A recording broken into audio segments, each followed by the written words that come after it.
Hey truckers, today we're seeing part 7 of I Have a City in an Alternate World. Let's dive into the video. The mother tree in front of Tangjin had already reached a height of over 100 meters the moment it appeared. Moreover, it was luxuriant and exuberant, occupying a large area of the valley. Its tree body was extremely thick and solid. One would feel as though one was facing a huge tower when one walked to its roots. The big tree in front of him looked quite spectacular. Fortunately, Tangjin had seen the mother tree's majestic figure at its peak. Therefore, he was not too surprised.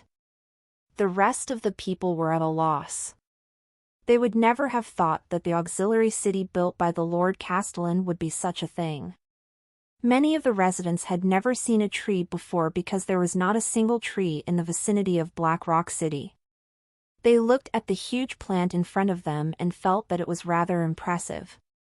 After all, this was the auxiliary city built by the Lord Castellan. It was not something simple. Tangjin did not care about the discussions of the residents. Instead, he slowly walked to the mother tree and placed his palm on the trunk of the mother tree. Almost at the instant his palm touched the trunk of the mother tree, an indescribable feeling enveloped him, causing Tangjin to feel as if he had been bathed in a spring breeze. As the city lord of the Mother Tree Tower City, Tangjin could easily feel the power contained in the mother tree. However, whether he could communicate with the mother tree and use this power depended on his talent and luck. After all, this kind of thing could not be forced. Tangjin carefully felt the power from the mother tree. It was peaceful and natural, filled with a magic that could calm people down. Unfortunately, this was not the power that Tangjin wanted.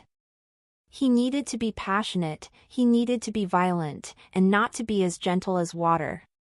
The mountain-like piles of monster corpses in the valley were the feast that Tangjin had prepared for the mother tree. When Tangjin ordered the mother tree to absorb the nutrients from these monsters' corpses, he seemed to feel a sense of resistance and unwillingness. It seemed that the mother tree, who liked fresh and natural things, hated the blood and carrion. However, the mother tree could not disobey Tangjin's order. Therefore, a few seconds later, the residents of Holy Dragon City saw countless roots suddenly pop out from the roots of the giant tree, and then ruthlessly stab into the corpses of the monsters around it. The monsters' corpses that were pierced by the roots seemed to be rapidly shriveling at a speed visible to the naked eye. It was not known if it was an illusion, but the residents of Holy Dragon City noticed that the giant tree seemed to be growing bigger and bigger. Tangjin nodded in satisfaction as he watched the mother tree begin to absorb the monster's flesh and blood. At this moment, he could already feel a trace of slightly violent power from the mother tree's energy, and it was faintly growing stronger. This was the power that belonged to the mother tree of war. It was no longer peaceful and uncontested, but violent and brutal. Any power that dared to confront it would be met with its fiercest counterattack. Tangjin withdrew his hand from the mother tree and glanced at the wanderers behind him who were filled with anticipation. He smiled and said, "From now on, all of you will become new residents of Holy Dragon City. Xian will lead you to collect your identity cards and wait for your orders quietly. You may be very busy later because you still need to clean up the corpses of the monsters that are attacking the city." Everyone nodded and followed behind Murong Ziyan, excitedly heading towards the Holy Dragon City's main city to collect their identity cards.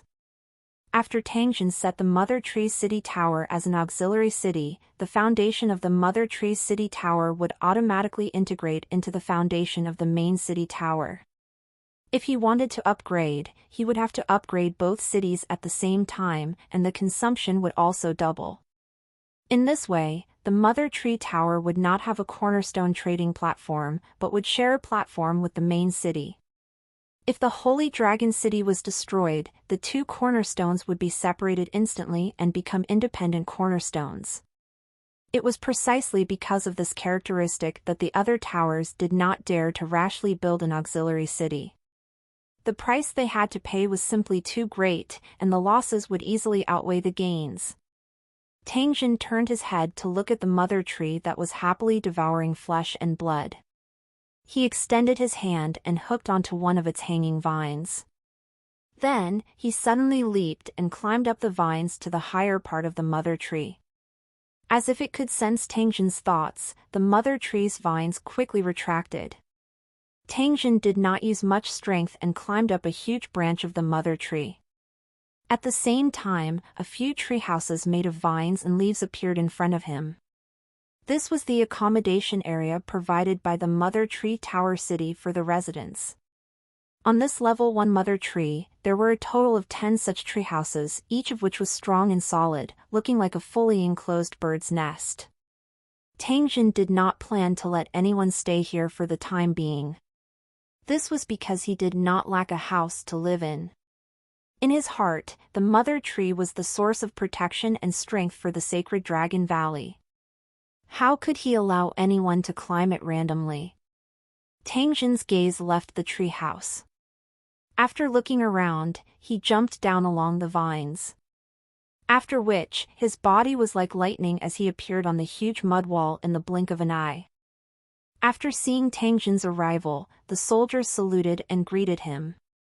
Tangjin indicated that they did not need to be so polite as he slowly turned his gaze to the gravel plain outside. On the gravel plain not far away, the silhouettes of a group of monsters could be vaguely seen. There were about 1,000 of them. Full 0W current novels on n/o/v/3l/b in.co/m.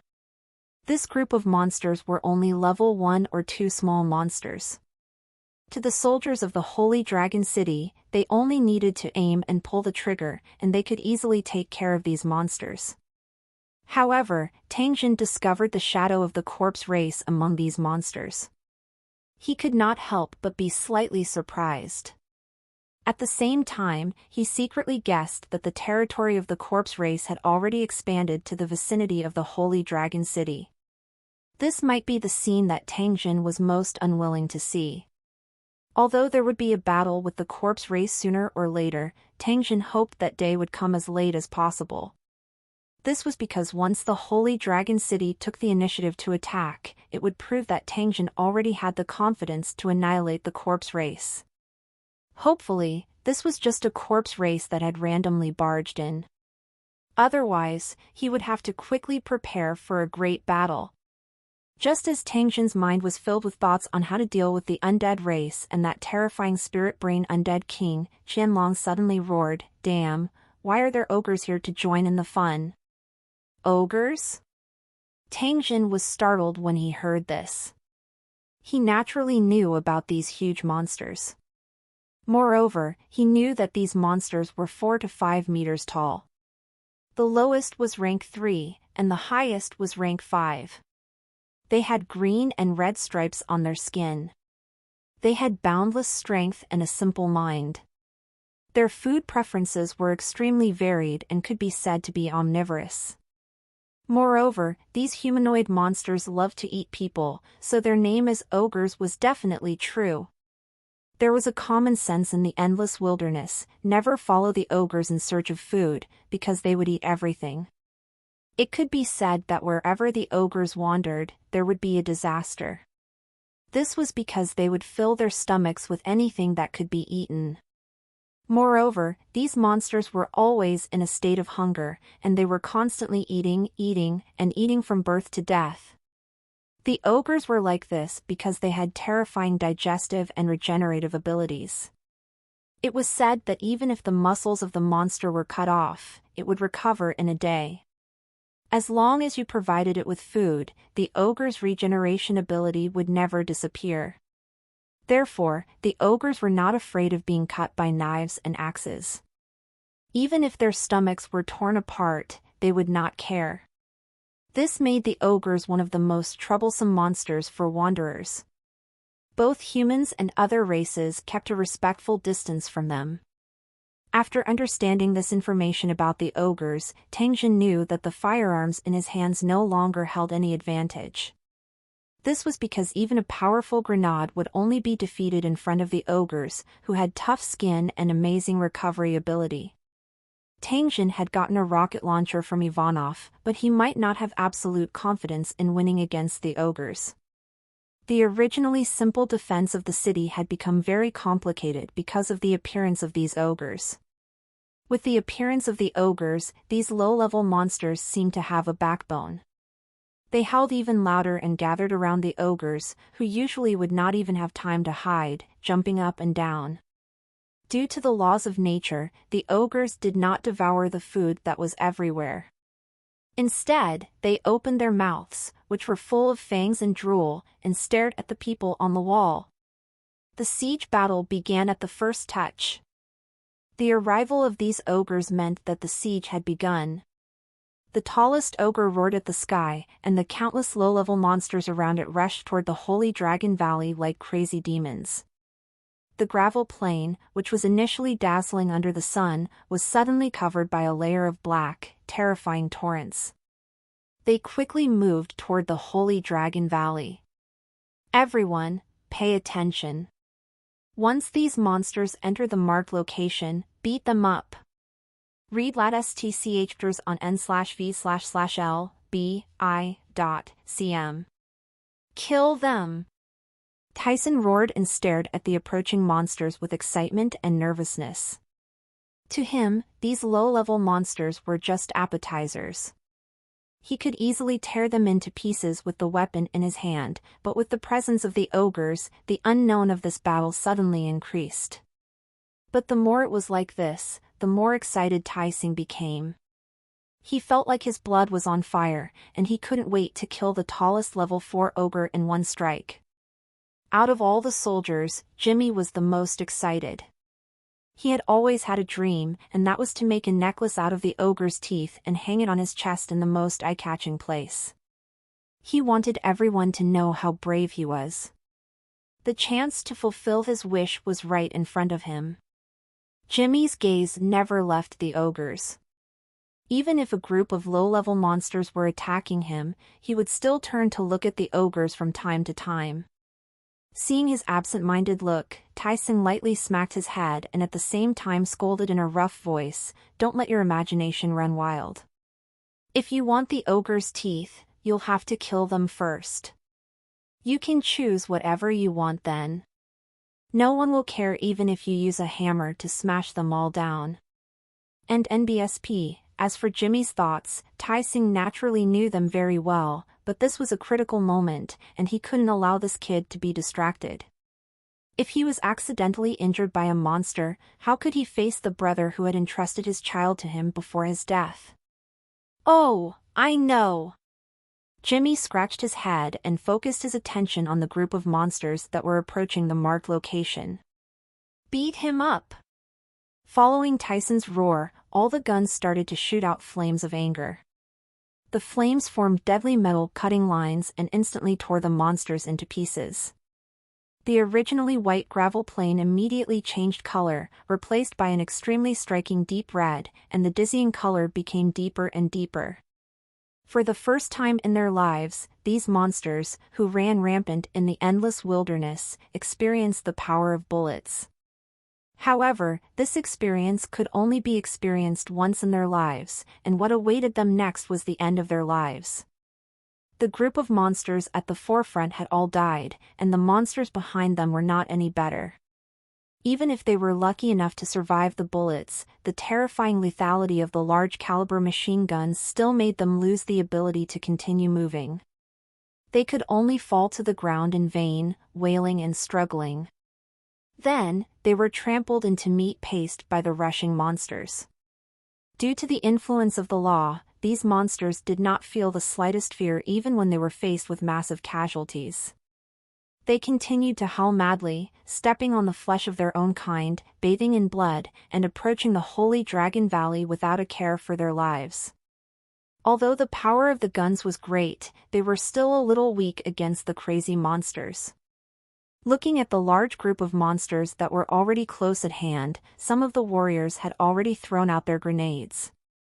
After they fell into the group of monsters on the ground, they exploded with waves of death impacts, smashing the bodies of the monsters into pieces.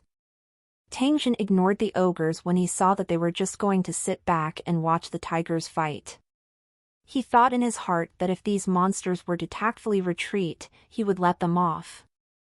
However, if they were to recklessly come forward and cause trouble, they should be prepared to become test subjects.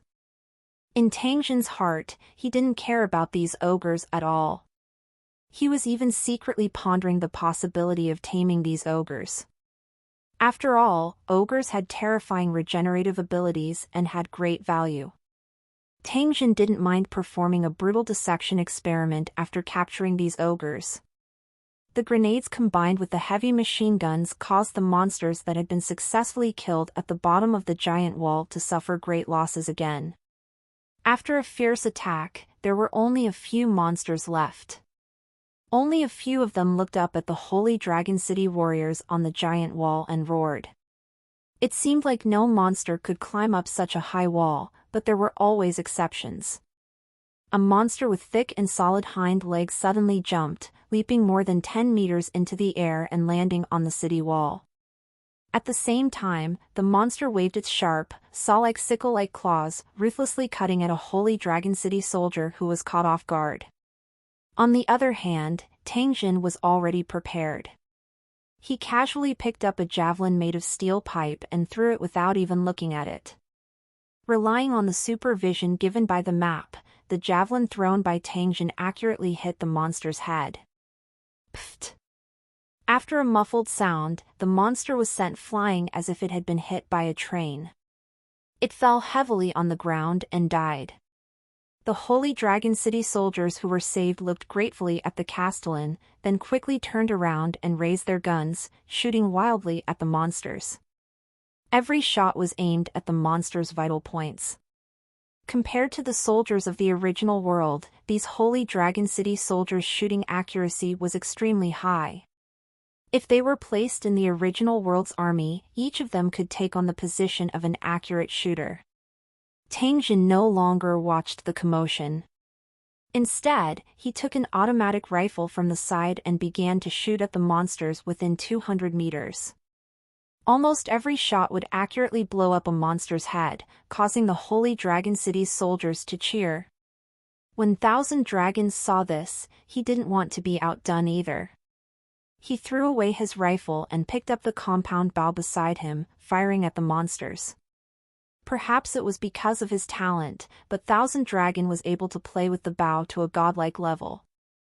The sharp arrows seemed to have eyes, and every single one of them pierced into the monster's eye sockets before exiting from the back of the monster's head with brain matter and blood. "All right! Great!" Tyson shouted and grabbed the iron bucket with javelins. He waved his arms like a tornado and threw javelins one after another, nailing the monsters to the ground one after another. It was as if the three of them were in a race, clearing the monsters that were attacking the city at an extremely fast speed. Tangjin faintly smiled when he saw this. He had a faint feeling that Qianlong and Tai Sang's advancement to rank 3 was not far away. Seeing the city lord and the two leaders so courageous, the Holy Dragon City's cultivators and soldiers also roared in unison. Bullets and other weapons were like a dense rain, mercilessly overturning the monster's body. For a time, blood flowed like a river and corpses were everywhere. Just as the Holy Dragon City's people were in the midst of killing, the ogres that had been watching suddenly roared and punched the ground. At the same time, they took steps that made the earth tremble and pounced toward the Holy Dragon Valley. When these 4 to 5 meter tall ogres charged side by side, they would give people a pessimistic impression that they were invincible. They were like a moving, terrifying wave, an extremely terrifying war beast, with a suffocating pressure. It seemed that in the next second, they could crush, tear, and devour any enemy in front of them. Seeing the ogres finally joining the battle, the Holy Dragon City's soldiers became nervous. Perhaps the 10-meter-tall city wall could stop ordinary monsters, but it might not be of much use against the 4 to 5-meter-tall ogres. Moreover, the ogres were nicknamed Unkillable. Their terrifying recovery and regeneration abilities made people feel hopeless. Tangjin naturally noticed everyone's expressions. However, he did not say anything. After all, no matter how beautiful words were, it could not be compared to killing the enemies with real weapons on the battlefield. Therefore, the next thing to do was to completely eliminate these ogres. "Get ready and wait for my orders," Tang Jin instructed. His body suddenly leaped and landed on the ground below the city wall in the blink of an eye. His body was like a bolt of lightning as he flashed past the scattered low-level monsters. When he suddenly stopped, the two long demonic weapons in his hands were dripping with blood. At the same time, all the monsters in his path had blood oozing out of their bodies and their heads were separated. Discover NW Chapter SNN0EL by.com. Like dominoes that were pushed down, the monsters' corpses fell to the ground one after another, forming a passage of death. When the people of the Holy Dragon City saw the scene, they cheered in unison again. Tang Jin ignored the cheers behind him. Instead, he stared at the ogre at the front. His eyes narrowed slightly, and he actually charged toward the 4 to 5 meter tall ogres that were like city walls. When the ogres at the front saw a human pouncing over, they immediately roared excitedly. At the same time, they tried their best to reach out their hands, wanting to grab Tang Jin and swallow him in one bite. In its simple mind, humans were weak, delicious food that could make all kinds of sounds. From the looks of it, that humans seemed to want to kill them? The ogres wanted to laugh. It had always been them killing and devouring humans. As for being killed by humans, hee. In the ogres' minds, humans were just food. Have you ever seen food kill its prey? Such a situation might have happened to other races, but to kill a pai xiu in front of an ogre was something that had never happened before. Therefore, when Tang Jin charged over, the ogre subconsciously thought that this human was delicious food that had delivered himself to his door. But the ogres didn't know that what awaited them in the future would be years of pain worse than death. Tang Jin's current speed had already reached its limit. Just as he was about to make contact with the ogre, Tang Jin nimbly dodged its huge claws that were the size of half a table. He then ruthlessly slashed at the ogre's knee. Ka-ba! After a crisp sound, the ogre roared in pain. Its knee was suddenly split open, and the ogre lost its balance and fell to the ground. However, this ogre was actually incomparably strong. It actually ignored its own pain and forcefully held on. At the same time, it sent a palm towards Tang Jin, but he easily avoided it. Tang Jin, who was in the midst of the ogres, was not afraid at all. He kept dodging the attacks. At the same time, he had already launched an application and was adjusting the data by relying on the gap between his dodging. He wanted to try and see if it would have a miraculous effect. Seeing that Tang Jin was in a dangerous situation within the group of ogres, how could Tai Seng and the rest still dare to hesitate? The heavy machine gun let out an angry roar as bullets rained down on the ogres' waists.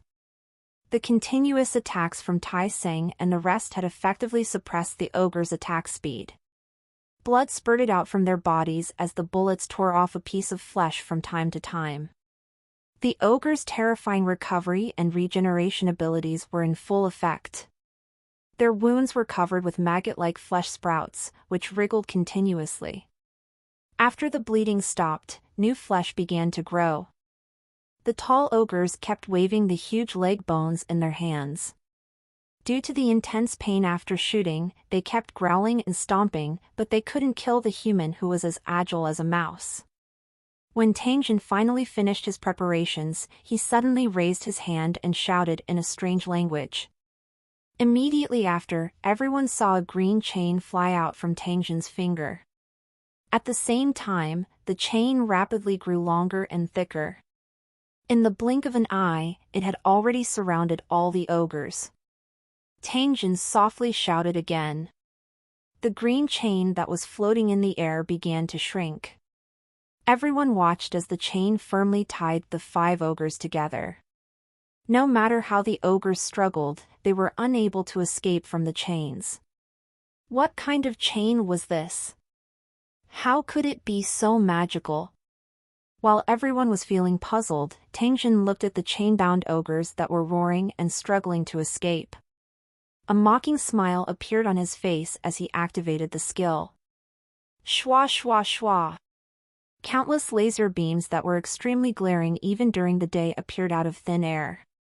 They were lined up side by side and quickly swept across the knees of the 5 ogres. Then, the ogres let out painful howls. As they struggled, the 5 ogres actually rolled on the ground together.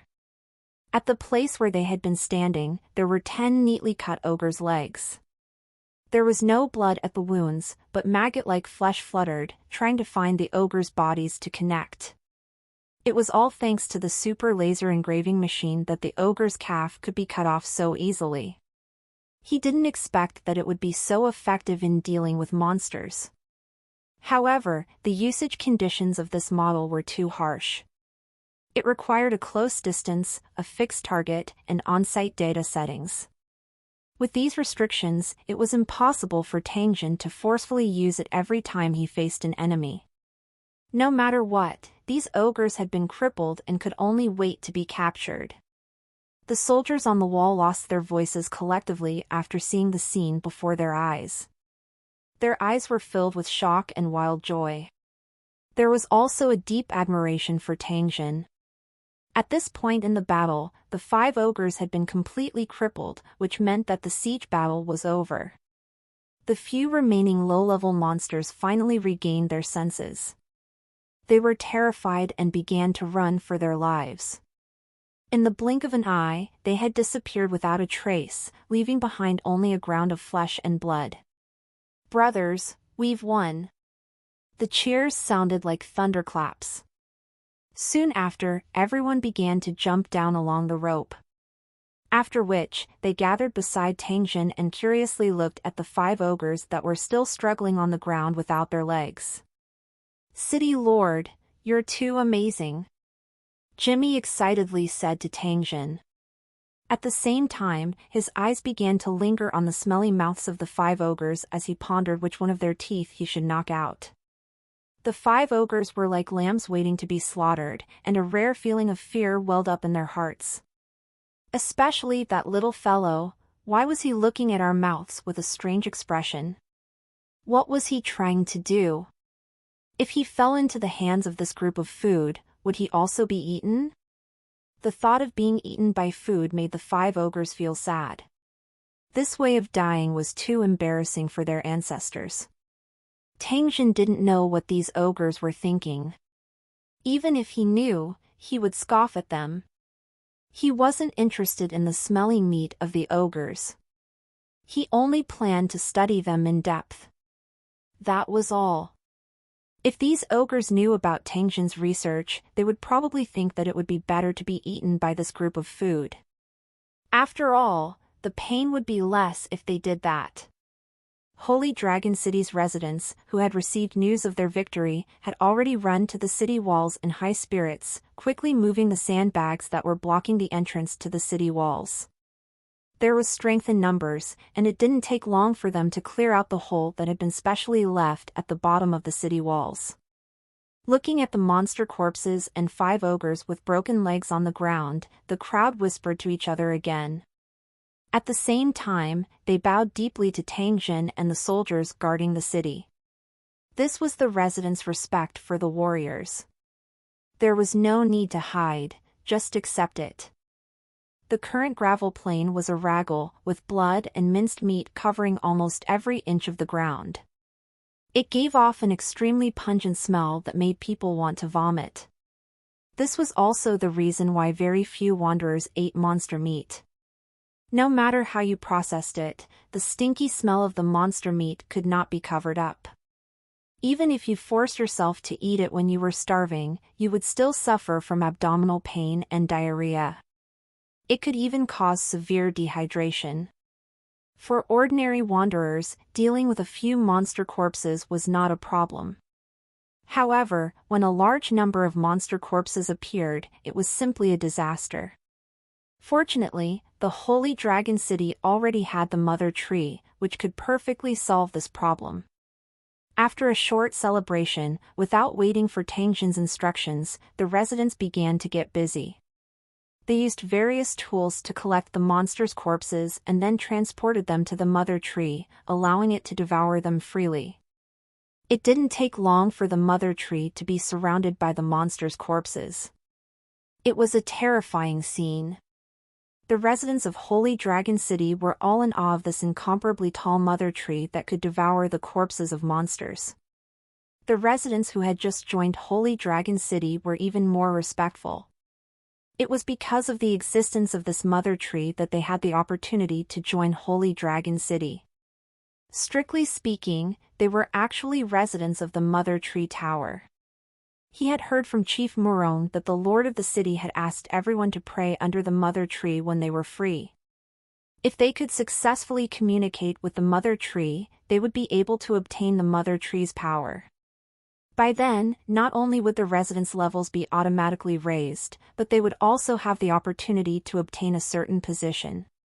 It was said that praying would give one the power of the Mother Tree and other benefits. The residents had already made up their minds to come to the Mother Tree more often to pray in the future. There were too many corpses of the monsters. It was definitely not possible to clean them up in a day. Tangjin immediately stepped forward to help when he saw this. With his help, the speed of cleaning up the corpses was greatly increased. His ability to casually store and release the corpses of the monsters also caused the residents who had never seen it to be in awe. When they passed by the ogres, the residents were all curious. Some of the more courageous residents even secretly picked up a rock and threw it at the ogres, causing them to roar in anger. Tangjin was annoyed. He took an automatic rifle from the soldier beside him and shot at the roaring ogre's mouth. Only after the mouth was smashed did the ogre stop roaring. After the other 4 ogres saw the tragic state of their companions, they immediately shut their mouths obediently and glared at the passing residents of Holy Dragon City with angry eyes to ensure that they would not be disturbed. They didn't care about the pain since it would heal, but the provocation from their lowly food was unbearable. After Tangjin saw the ogre's performance, he could not help but think in his heart. It seemed that the ogres were not as stupid as the legend said. Compared to those muddle-headed low-level monsters in the wilderness, their performance was already sufficiently intelligent. Before seeing the ogres, Tangjin had always thought that the ogres were simple-minded monsters with developed limbs. Apart from being able to eat and resist, their greatest value was that they could provide brains. Other than that, they had no other use. However, for the sake of future development, he had to think of ways to strengthen the Holy Dragon City's strength. The matter of the rich captain and the others originally taming monsters in the nomadic tribe had given Tangjin some inspiration. Could he also domesticate some monsters and use them as auxiliary forces in war? If the domesticating effect was obvious, these monsters might even become the main combat force on the battlefield. Now that the wanderers of the nomad tribe had become the residents of his tower, they would not be stingy if he asked them for the method of taming monsters. After all, the tower would not take their things for free and would give corresponding rewards. After all, the stronger Lu Qing was, the more secure their future happy lives would be. When it came to experiments, the ogres in front of him were actually the best experimental materials. He had his eyes on the ogres' unkillable and indestructible characteristics. They would definitely be the best targets if they were used to charge and attack cities. When the time came, he would give these guys a set of heavy armor and an extra-large mace each. They would definitely be like meat grinders on the battlefield. Tangjin made up his mind and decided the tragic fate of these ogres. They usually lived on garbage and trash, but when they entered the battlefield, they would devour the enemy's corpses. During war, they had to play the role of a suicide squad in the front line.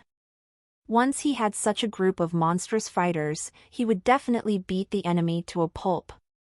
It wasn't a good idea to leave these 5 ogres outside. They had to be transported back to the Holy Dragon Valley. Otherwise, if they were left here for the night, Tangjin would only be able to obtain a pile of ogre bones tomorrow. The ogre's recovery ability was very strong, but they couldn't withstand being bitten and devoured by a group of monsters at night. The ogres were chained up and couldn't fight back at all. As long as they struggled, the chains would tighten. Now, they were deeply embedded in the ogres' bodies, and blood kept dripping to the ground. The ogres could not fight against the divine weapon of the Tree Spirit tribe. They watched as a group of people tied the ogre up with steel wires and dragged it back to the Holy Dragon Valley with several cars, ignoring the ogre who was in pain from the friction of his skin against the ground. After dragging the ogres to the designated location, Tangjin immediately ordered people to start building the cages to imprison the ogres.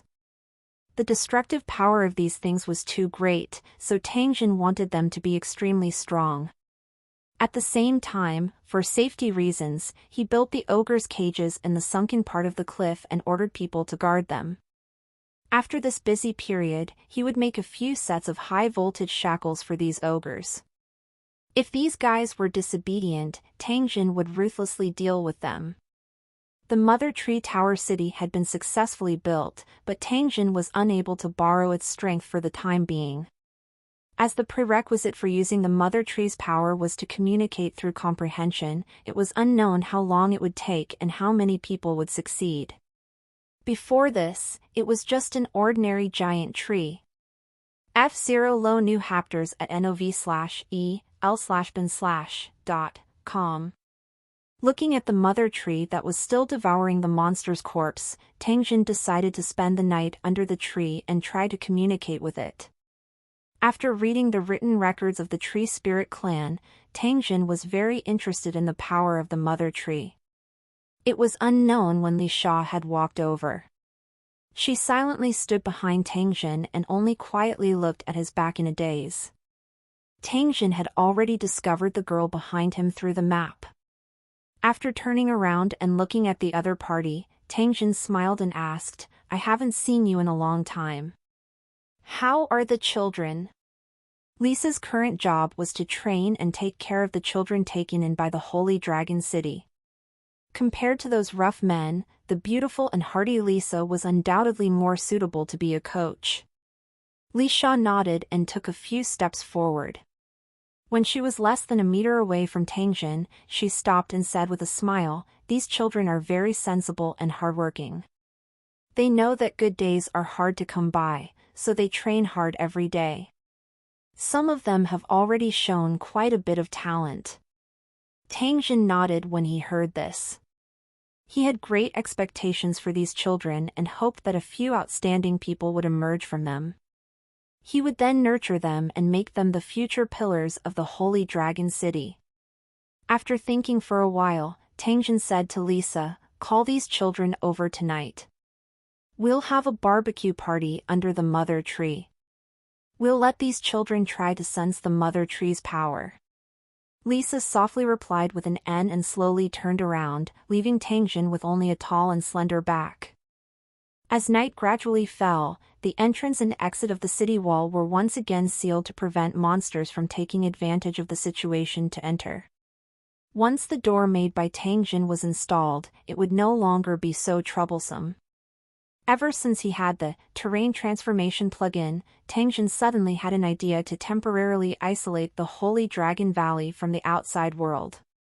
This way, not only would he be free from the harassment of monsters, but he could also calm down and clean up the Glitter Gold Race Sanctuary.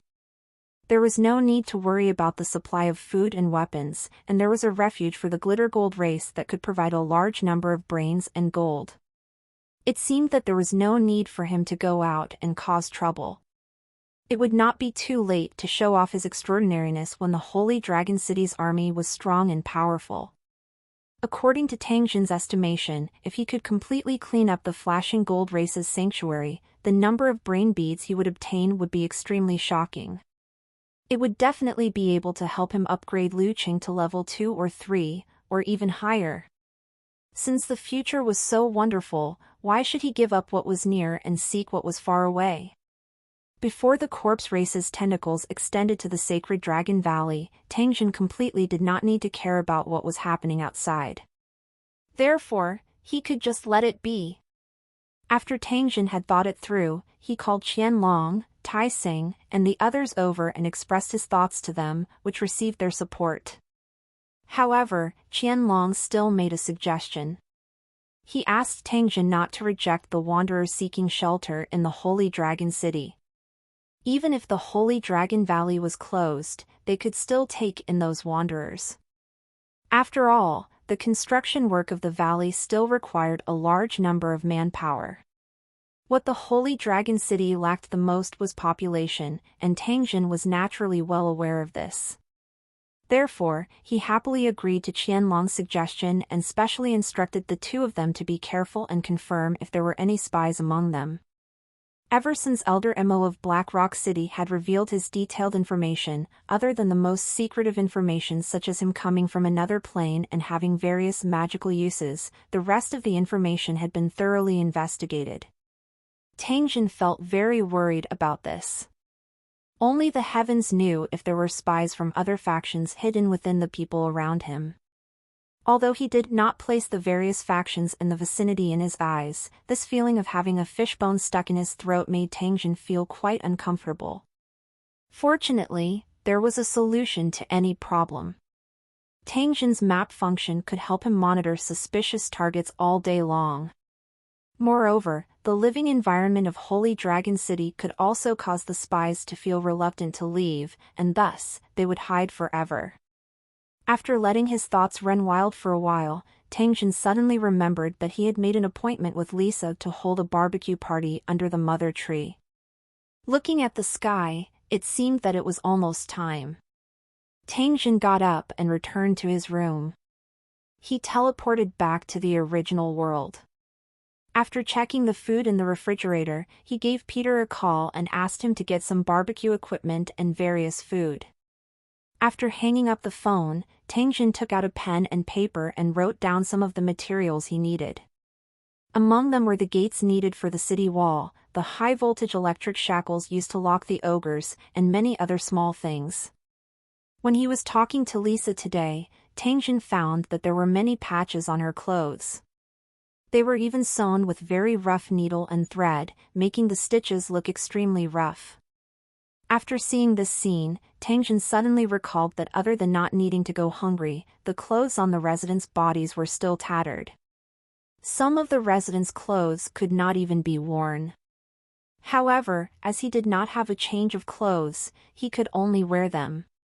He would tell Peter later to go to the market to purchase a batch of clothes. There was no need to pay attention to any brand or appearance, as long as it was sturdy and durable.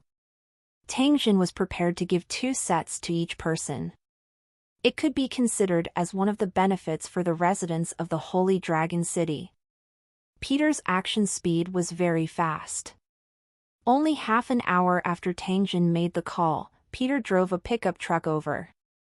The car was filled with all kinds of materials Tangjin needed.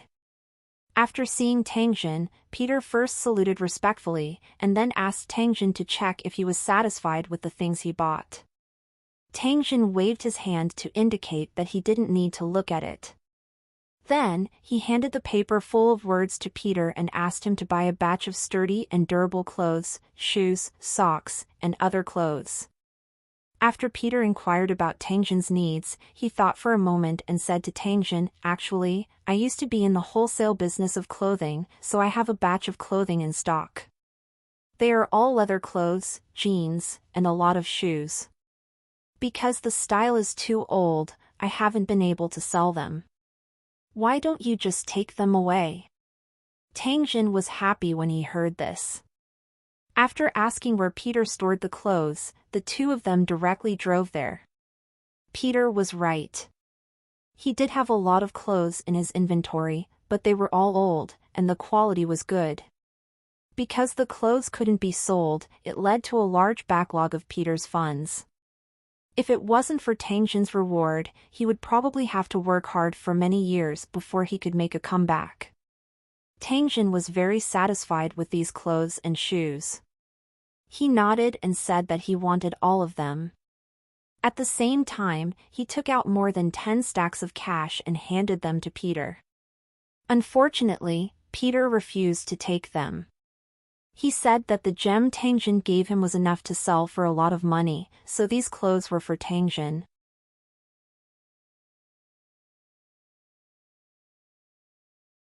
Since Peter insisted on not accepting it, Tangjin no longer treated him politely. After letting Peter go out for a while, he collected these clothes and transported them several times before he was done.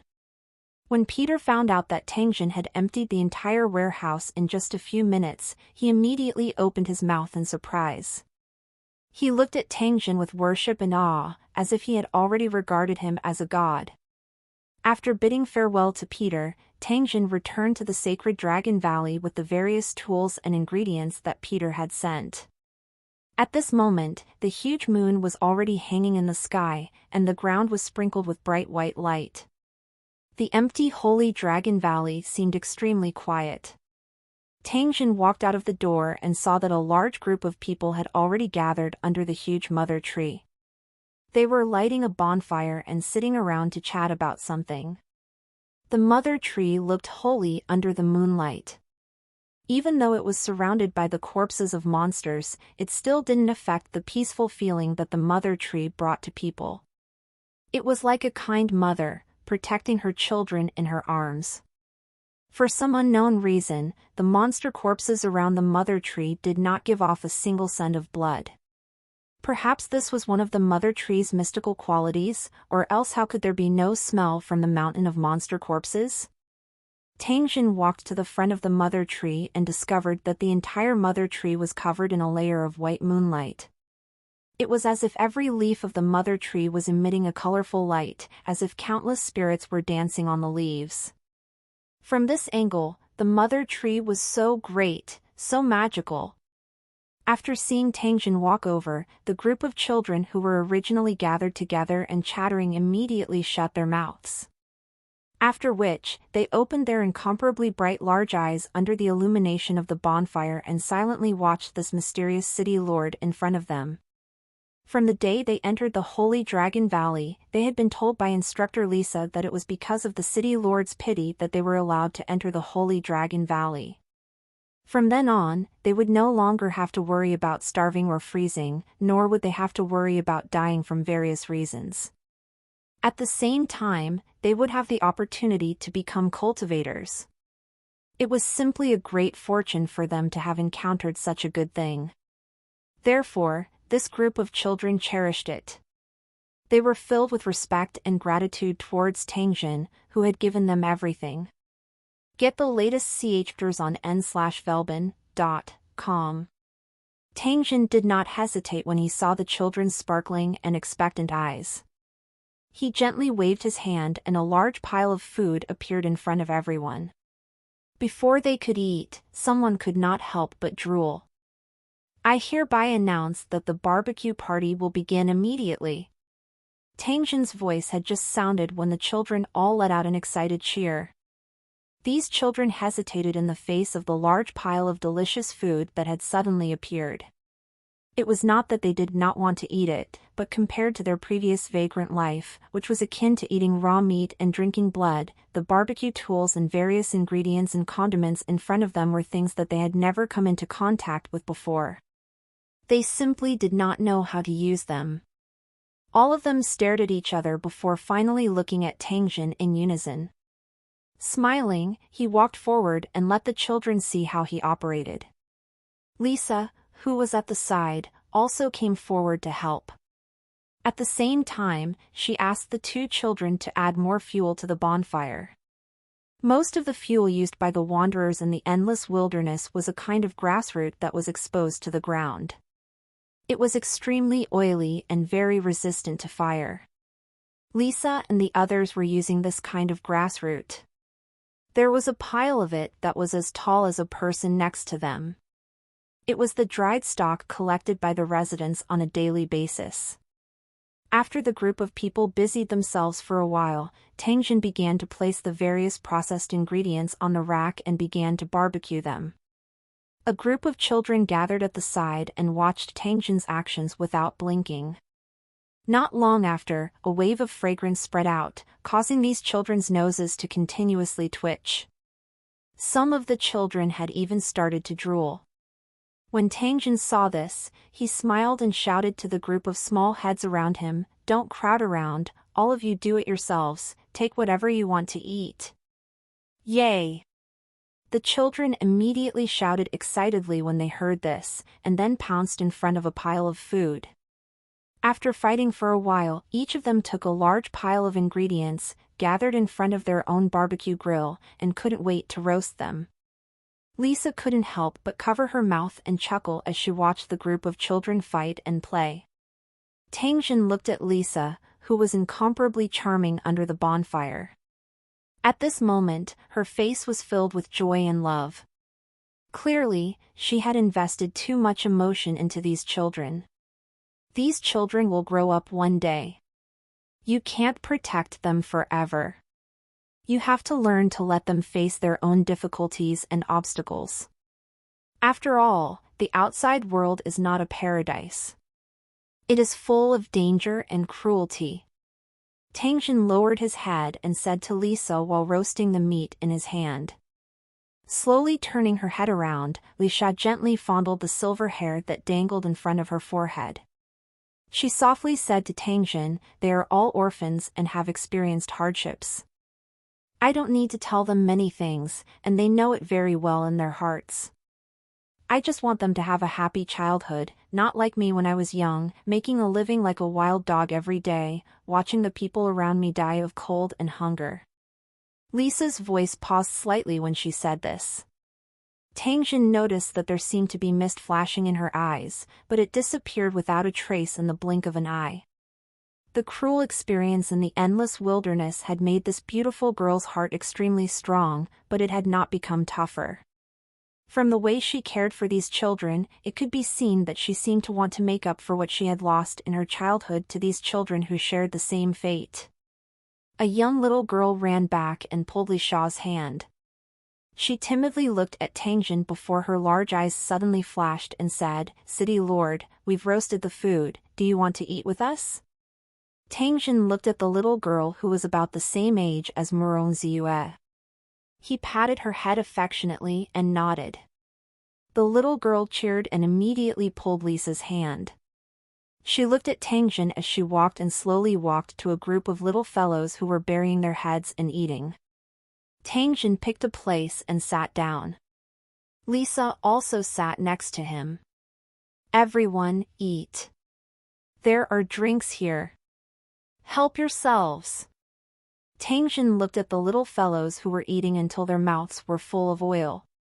His mood was unusually calm. It was as though all of his worries had already left him. At the same time, something called hope and the future had taken root and sprouted in his heart. "City Lord, here you go." A small, oily hand reached out in front of Tangjin, holding a piece of black steak. Tangjin looked towards the voice and saw a little boy with a little baby fat. His face was covered in charcoal ash, and his red and smooth mouth was covered in grease. He was currently chewing on food with his cheeks puffed up. The boy immediately grinned when he saw Tangjin staring at him. Under the illumination of the bonfire, the area around his mouth and his eyes sparkled. Tangjin smiled as he received the beef that the child handed over. He gently took a bite and gave the boy a thumbs up. Seeing this, the boy smiled proudly, but immediately lowered his head and continued to eat. Unconsciously, the children came over and sat around Tangjin and Lisa. Tangjin looked at the dozens of children around him, stood up and said, "Children, the reason why all of you are able to enjoy such a beautiful night in a place without monsters is because you are in the Holy Dragon Valley and because you are residents of the Holy Dragon City." At this moment, there were warriors standing guard on the city wall, in case there would be a monster attack at night. Some of these warrior uncles were slow-witted, some were rough, and some were cunning. However, they all had a common belief in their hearts, and that was to defend Holy Dragon City with their lives. They are the Holy Dragon City's blade, the Holy Dragon City's shield, the guardian of everyone in the Holy Dragon City, and you are their future successors. Holy Dragon City is your home. You don't have to worry about hunger here. You can sleep in peace at night and don't have to witness all kinds of human tragedies every day. Your future will be very beautiful. However, the premise of obtaining this happiness is that the Holy Dragon City must exist forever and continue to grow stronger. Only then can you ensure the continuation of happy lives and ensure that your children do not have to suffer the same kind of suffering. Therefore, from now on, you must work hard to cultivate so that you can possess powerful martial strength. Only then can you protect yourself and your loved ones, so that your home will never be tainted by the smoke of war. Read lat.stch on n/v/l/b.i.cm. Now, everyone, calm down and feel the world around you. Try to communicate with the tree above you. The tree is called the Mother Tree, it has its own thoughts. After hearing Tangjin's words, the children all obediently closed their eyes and tried to feel the existence of the Mother Tree. In an instant, the entire area under the Mother Tree became quiet. The moonlight that originally covered the Mother Tree slowly fell from the tree and onto everyone's body. The Mother Tree, which was originally very peaceful, seemed to have begun to tremble slightly at this moment, as if it had just woken up from a dream and was stretching its limbs lazily. Tangjin was currently sitting cross-legged under the Mother Tree. Just like the other children, he was trying to communicate with the Mother Tree. When the moonlight shone down, he sharply felt that the surrounding air had become viscous. The Mother Tree's power that he had previously felt was now mixed in wisps. At the same time, a wondrous scene suddenly appeared in Tangjin's mind. He felt as if he had turned into a tiny flying insect that was swimming in an ocean filled with light. The Mother Tree's power that gave him a familiar feeling was swimming like a fish, appearing extremely lively. Perhaps it's the Mother Tree's power mixed in the moonlight that can help people better understand the Mother Tree and communicate with it? Tangjin thought in his heart and tried to use his spirit to touch the silk-like power of the Mother Tree. However, this power was extremely mischievous and kept dodging Tangjin's spirit as if it was playing a game. Tangjin spent half a day's effort, but was ultimately unable to come into contact with it. Just as he was planning to give up, he suddenly discovered that a Mother Tree's strength seemed to be avoiding something, and it directly collided with Tangjin in a panic. In that instant, a familiar feeling hit him. It was the power of the Mother Tree, but the last time he experienced it, it was through his body, this time it was through direct spiritual contact. Then how do I communicate with the Mother Tree next? Do I call out to it directly? Tangjin tried to greet him when he thought of this. What Tangjin did not expect was that he had only called out to the Mother Tree in a probing manner, but he had actually received a response from the Mother Tree. However, after the Mother Tree transmitted a sentence through its mind, it no longer paid any attention to Tangjin. Tangjin could not help but laugh involuntarily. This was because the Mother Tree's tone was actually like a child as it furiously roared at him, "How dare you make me eat those disgusting things? I'll ignore you!" He did not expect the Mother Tree to be so mischievous and willful. Just because Tangjin ordered it to devour the monster's corpse, it no longer paid attention to Tangjin and cut off the communication with him. No matter how hard Tangjin tried, he could not get a response from the Mother Tree. This Mother Tree has quite the personality. Tangjin laughed as he came out of the state of communication. He only knew that the Mother Tree had self-consciousness, but he did not expect it to be so interesting. It must be throwing a tantrum now. Since that was the case, they should not provoke it for the time being. Tangjin thought of this and carefully observed the children around him. He wanted to see if there were any lucky ones among them who could communicate with the Mother Tree. Tangjin's eyes focused when his gaze swept past a little boy. Soon after, a trace of joy slowly surfaced in his eyes. This little boy was the little fellow who had previously passed him the roasted meat. At this moment, his body was covered by a ball of moonlight. However, the white moonlight had now begun to turn into a light purple. Correspondingly, a leaf on the mother tree had also begun to slowly glow. As the light purple light around the little boy grew deeper and deeper, the veins on the leaf also began to shine. Tangjin saw a trace of light gradually condensing on the tip of the leaf. Ding! Ding! Tangjin seemed to have heard a clear vibrato. Soon after, he saw a firefly-like glow slowly drifting down from the leaves of the mother tree.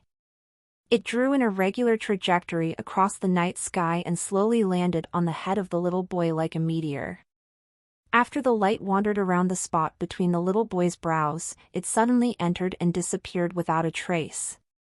Tangjin was slightly startled when he saw this. However, he did not do anything. Instead, he continued to observe the little boy's condition. Read lat stchers on n/v/l/b/i.cm. The originally quiet little boy suddenly frowned. Soon after, he raised his right hand as though he was sleepwalking and gently brushed it across the ground. Tangjin noticed that there seemed to be a trace of purple light flashing from his palm. The ground that the boy's palm touched suddenly trembled slightly, as if something was trying to break out of the ground. However, because the soil was too hard, it could not break out of the ground. The boy seemed to have felt that the thing underground was struggling too much, therefore, he slightly stroked it above it as if he injected a new strength into it. Swish! A purplish-red slender vine broke out of the ground. It didn't stop its upward momentum until it reached a height of 2 meters. At this moment, it was slightly shaking its snake-like stem, dancing around the little boy in an intimate manner. The vine was covered with sharp, saw-like spikes, and its head was like a sharp dart. The body of the dart was covered with vein-like purple lines, and there was a trace of liquid sliding down from it. If one was wrapped by the vines or stabbed ruthlessly, it would definitely not be a good feeling. Perhaps the head of the vine, which was like a dart, carried some unknown poison. Tangjin's eyes were filled with curiosity as he looked at the snake-like vines. However, when he saw that the little boy was still immersed in his communication with the mother tree, he did not step forward to disturb him. Regardless of the snake-shaped vine's power, now that someone had finally successfully communicated with the mother tree, it was a happy thing. Tangjin thought in his heart. He inadvertently turned around and saw that Lisa was also shrouded in a ball of white light. From her appearance, it seemed that she had also successfully communicated with the mother tree. Tangjin was slightly surprised when he saw this. He looked at Lisa without saying a word. He wanted to see if her ability was also to control this kind of snake-shaped vine. However, when Tangjin saw that the light that shrouded Lisa gradually turned green, he knew that Lisa's and the little boy's abilities were definitely different. Just like the previous scene, a leaf on the mother tree changed its color and a green light dot drilled into Lisa's forehead. In less than a minute, Tangjin saw Lisa, who had her eyes closed, gently wave her hand. A green light shield about 2 meters in diameter appeared out of thin air and completely enveloped her. This green light seemed to be a defensive ability. He just didn't know how strong it was or if it could expand its range. If it could cover the entire Holy Dragon Valley, it would be a super defensive barrier that could resist dangers from the sky. The little boy's snake-like vine was obviously an ability that relied on plants to attack. It was obvious that the mother tree had many abilities, but he wondered how it allocated the various abilities to the communicator. The mother tree that Tangjin cultivated was different from the tree spirit tribe. They used special spring water to water it, and the various powers they obtained were more natural and peaceful. However, Tangjin used monster corpses to cultivate the mother tree. If he could obtain the same powers as recorded in the books of the tree spirit tribe, it would be a miracle. However, in this case, the experience and general knowledge about the Mother Tree's power recorded in the Tree Spirit Tribe's books would be useless. Tangjin could only use it as a reference, but he did not dare to copy it directly. Compared to its original natural and peaceful power, the Mother Tree's current power had become much more violent. It was not the same at all. After staring at Lisa for a while, Tangjin looked at the other children. However, their behavior was very normal, which showed that they did not successfully communicate with the Mother Tree. Looking at the success rate of communication with the Mother Tree, it was not as high as he had imagined. This was also something that could only be achieved by relying on talent. Even though only 2 people had successfully communicated with the Mother Tree, Tangjin was not discouraged. This was because there were still many residents in the Holy Dragon City. In the future, there would be even more residents. He was sure that among the millions of residents, there would definitely be many people with this kind of talent. Tangjin waited for a long time until the little boy's snake-shaped vines and Li Xiao's green light barrier disappeared. Only then did he call for everyone to return and have a good rest. As for Lisa and the little boy, they had already walked to the trunk of the Mother Tree and gently touched the trunk with their palms, as if they were comprehending something. Their faces were full of piety. Tangjin walked behind the 2 of them. He waited until the 2 of them withdrew their hands from the tree trunk before slowly asking, "I saw your abilities just now. Your ability is a snake-shaped vine, and Lisa's ability is a green light barrier. Do you have any explanations for them?" Tangjin pointed at the little boy. After looking at Li Xia, he waited for the 2 of them to answer. The little boy looked at Lisa and Lisa gave him an encouraging look. The little boy then said excitedly, "The Mother Tree told me that my ability is to control the bloodthirsty vine. Within the range of the Mother Tree's power, it can be used in any place with soil.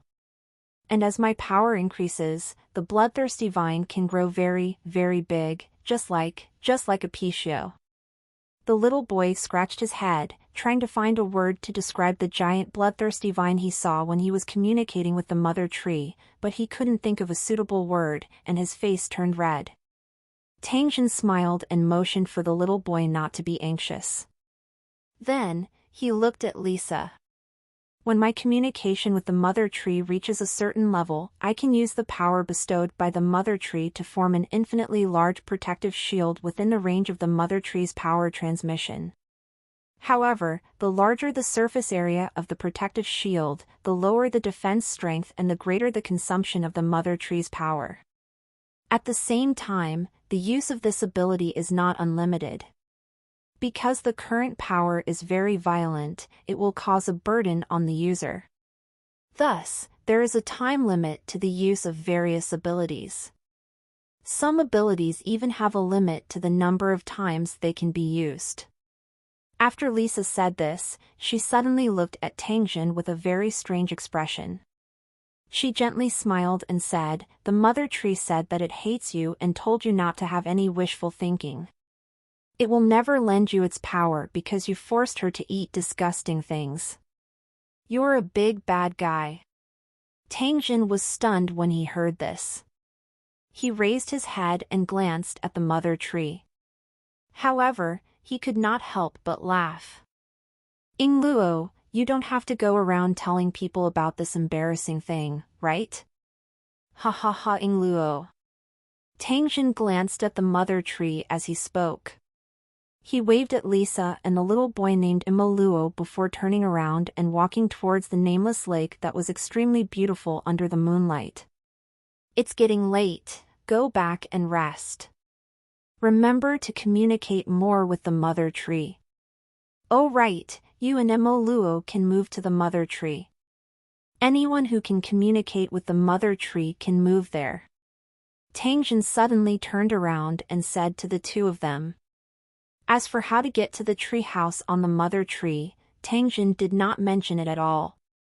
This was because he knew that after successfully communicating with the Mother Tree, one only needed to control the emerald green vines hanging down from the Mother Tree when one wanted to get up or down. Tangjin slowly walked to the nameless lake. He looked at the mirror-like surface of the lake and felt that this scenery was exceptionally beautiful. However, who would have thought that there was an unknown danger hidden under this beautiful lake? Tangjin had been too busy during this period of time, causing him to not have the time to clean up the monster hidden in the lake. Now that he finally had a trace of free time, he decided to immediately clean up the hidden dangers in the valley. Even though this lake monster had not come out to cause trouble since Tangjin had arrived at the sacred Dragon Valley, a monster was still a monster. One should never expect to live in peace with it. The reason why it was safe now was that the Holy Dragon City did not have the energy to manage these waters. Once the two sides came into contact, a battle was inevitable. This lake had always been a sword hanging in Tangjin's heart. Those Holy Dragon City residents who knew about it also could not sleep peacefully at night. No matter what, the monster in the lake had to be eliminated. Tangjin crossed his arms and stood by the lake. He was silent as he looked at the lake under the moonlight.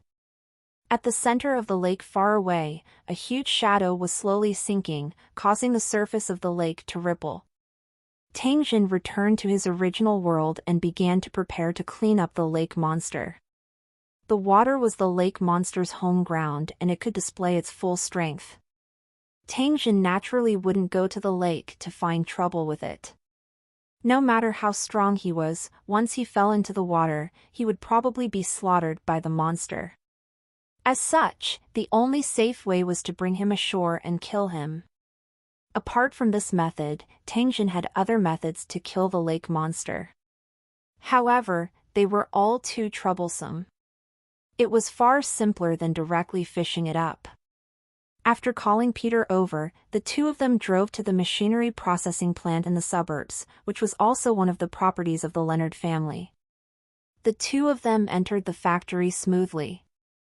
The machinery processing plant had all kinds of machine tools and processing equipment, as well as a complete variety of raw materials. It could completely meet Jin Tang's various requirements. Tangjin first asked people to process and build a huge fish hook. The end of the hook was made with a large plate of high-quality steel wire as the fishing line. Then, he made more than a dozen fish guns that could be fired by ballistae as backup. If this lake monster was not particularly brutal, Tangjin planned to capture it and study it. Of course, the biggest possibility was to use bullets and RPGs to meet it because Tangjin had never seen a kind monster. In addition to the few things that he wanted to process, the iron gate and some small things that Tangjin wanted to make last time were also placed in this machinery processing plant. Tangjin wanted to take them with him this time. Tangjin was waiting at the machinery processing plant while Peter drove a pickup truck to the slaughterhouse to sell a few barrels of pig blood and cow blood, as well as half a truck of raw meat. After the fishing hook and fish spear were completed, Peter found someone to pull these things back to the warehouse and Tangjin sent them to the square of the Holy Dragon City. After receiving Tangjin's order, Tai Seng and the others were driving around in their cars happily.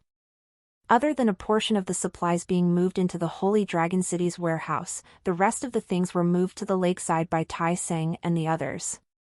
After summoning a few Holy Dragon City soldiers, Tangjin chose a solid spot by the lake. He then waved his sledgehammer and smashed a solid iron pillar as thick as a child's arm deep into the ground. At the same time, he fixed a nylon pulley on it. He unrolled a large coil of steel rope, passed it through the pulley, and tied it to a military transport vehicle. Tangjin stepped forward and firmly secured the specially made giant fish hook with U-shaped bolts. Then, he hung a large piece of raw meat on the fish hook. While Tangjin was doing this, Qianlong had already ordered his men to bring over a few ballistae. They had chosen a higher place to set them up, and when the lake monster was caught, the harpoons would be shot at the lake monster to prevent it from escaping the hook. As for heavy machine guns and other weapons, they would only be used as a last resort. While Tangjin and the rest were making their preparations, all the Holy Dragon City's soldiers were fully armed and hiding in the grass by the lake. He called Big Bear over and made him use all his strength to throw the hook with the raw meat into the lake. Tangjin also made him throw a few buckets of pig blood in the same place, then ran to the grass to hide.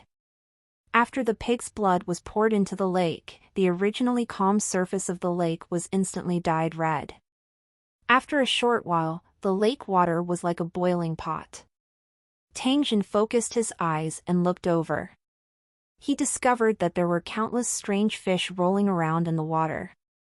It was a pity that they were not Tangjin's target. Time passed by slowly. From time to time, someone would throw a few pieces of raw meat into the lake, but other than the crazy strange fish, the monsters in the lake never appeared. Visit novilbin.c/m for the L-test updates. Tangjin couldn't help but feel suspicious when he saw this.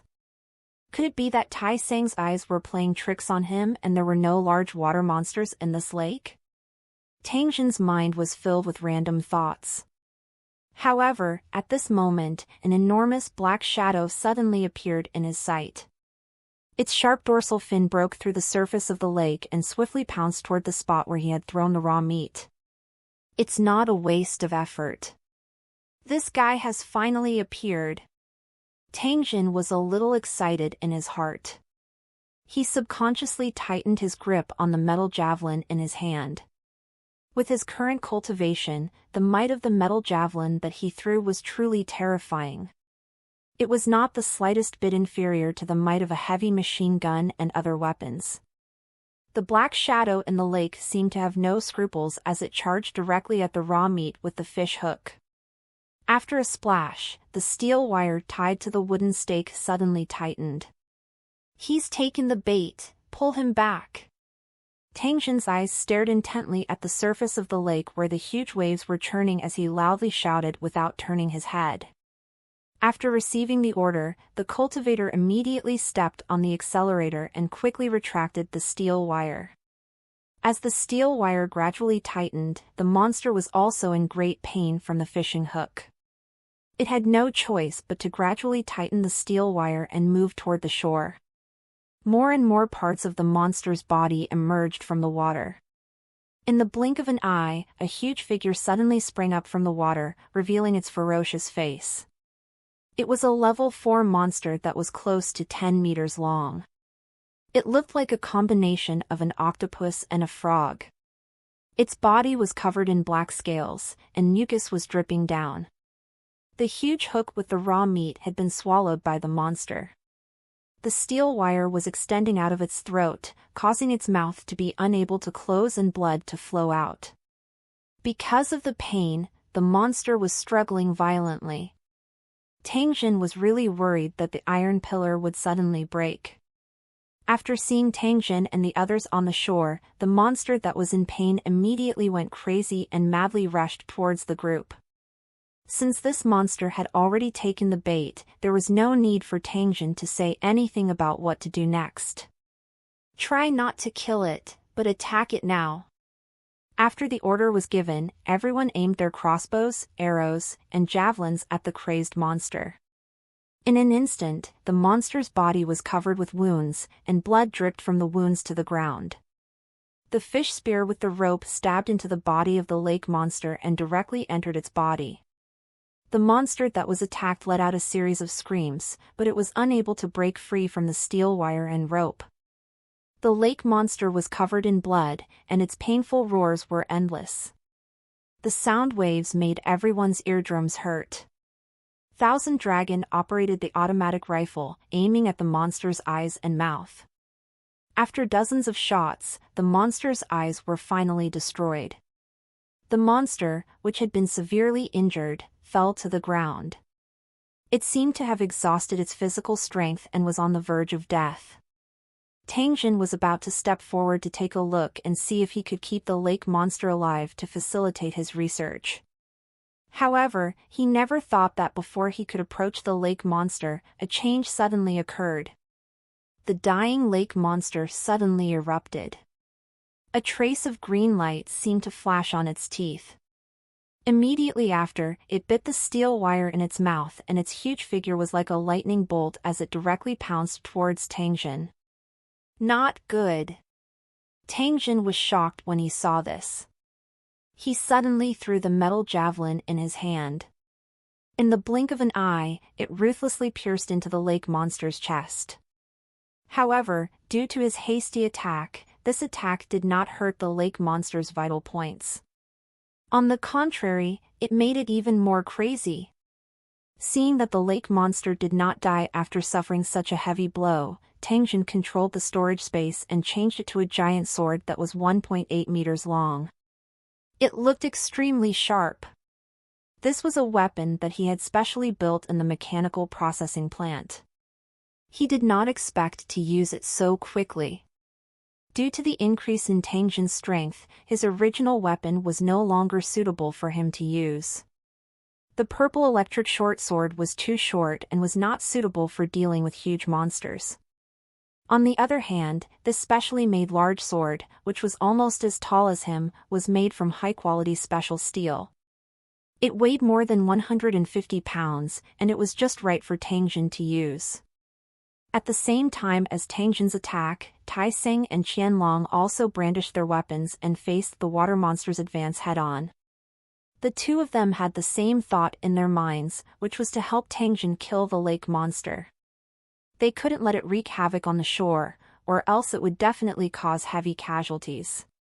The soldiers all stopped shooting. In this situation, they couldn't use their guns recklessly, or they could easily hurt the three people who were blocking the lake monster. Moreover, this monster was already an arrow at the end of its flight, and its head had already been completely smashed.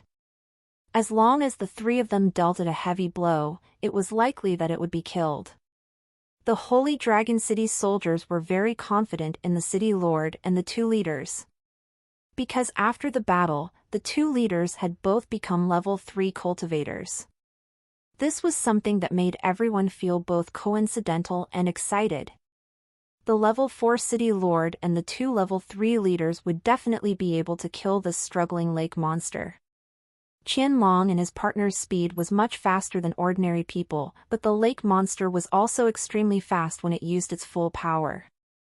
The crowd only saw a blur before the two sides collided. Ayo! The monster's pained cry rang in everyone's ears.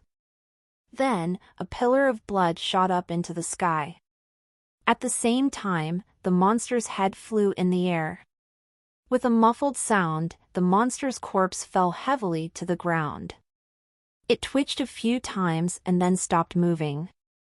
Tang Jin, who was silently standing at the side, slowly retracted his large sword.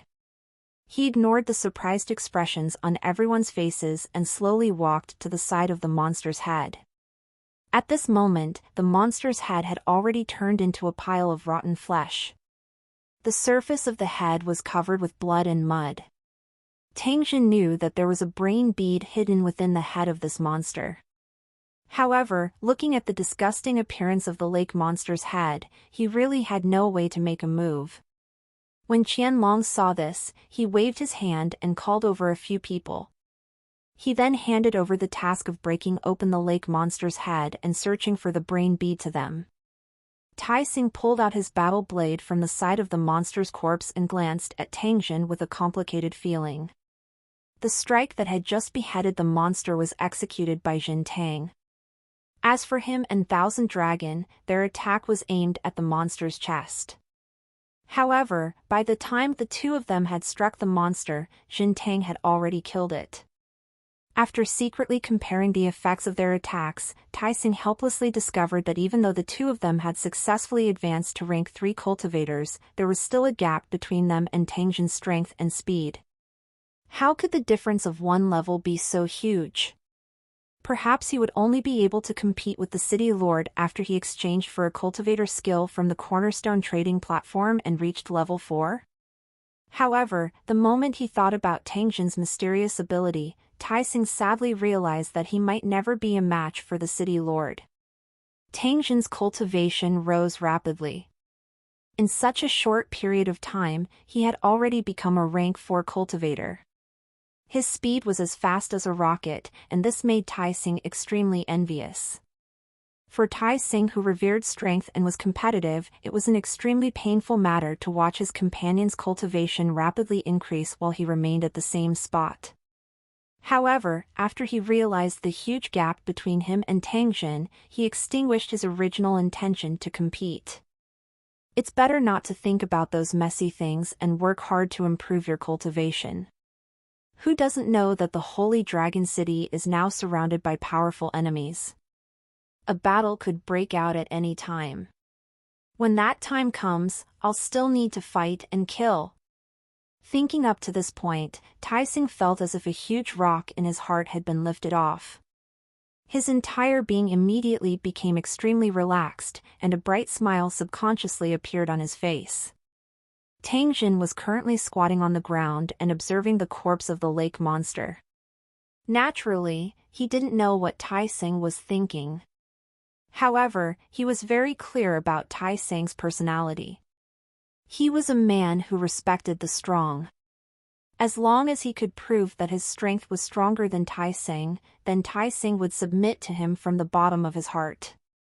Tai Sing would be a battle blade in his hands, and once he sharpened it, he would definitely become a capable general that could conquer the world. He had to make good use of this person.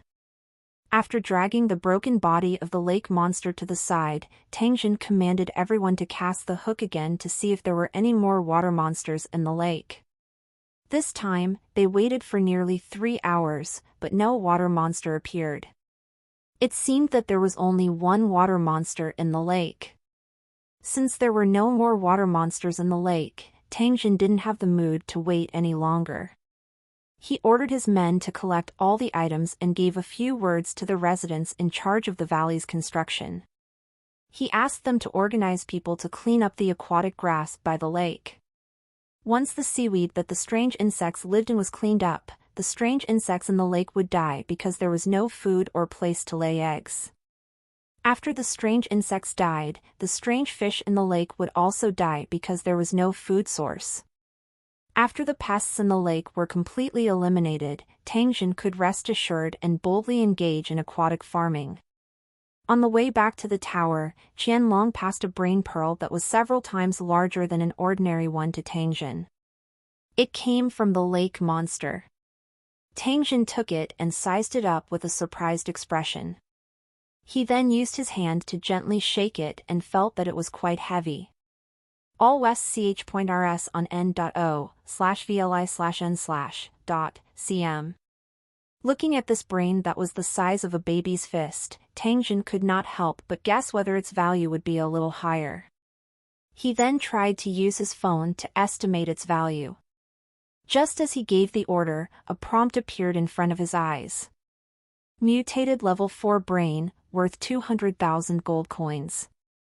After seeing the notification, Tang Jin could not help but be stunned. This was the first time he had seen the term mutated brain pearl. Furthermore, the value of this brain pearl was extremely high. It was actually 20 times that of an ordinary level 4 brain pearl. Tang Jin's interest was piqued. What kind of mutation did this mutated brain pearl have? Could it be that it had some special use? Otherwise, the phone would not have offered such a high exchange price. It was almost equivalent to 2 level 5 brains. Unfortunately, there was only this simple sentence on the phone. Tang Jin wanted to know more information but found that it was the same sentence over and over again. Tang Jin furrowed his brows as he pondered. Was there any way he could figure out the specific information about this mutated brain pearl? Suddenly, he remembered that he had received a universal appraisal card from the Lucky Wheel. He wondered if he could use it to appraise the information on the mutated brain. Tang Jin immediately took out the card when he thought of this. He did not hesitate to tear it apart. The broken card turned into a 7-colored light and disappeared. At the same time, he heard a voice prompt in his mind, "Please use your left hand to point at the item that needs to be appraised." Tang Jin followed the instructions and gently pointed at the head in his right hand, waiting for the result of the appraisal. Mutated monster's brain, level 4. It has the power of water attribute and storage function. The conditions for the formation of such a special attribute are extremely harsh, rare, and precious. It can be used as a spellcasting tool for holy masters. Tang Jin looked at the appraisal content that appeared before his eyes and came to a sudden realization. It turned out that the reason this brain pearl was called a mutated brain pearl was because it had the ability to increase and store power compared to ordinary brains. At the same time, it was related to holy masters. As a fake holy master, he had to keep this mutated brain bead well and not sell it for money, because it might come in handy one day. He had to admit that this lake monster had given him a huge surprise.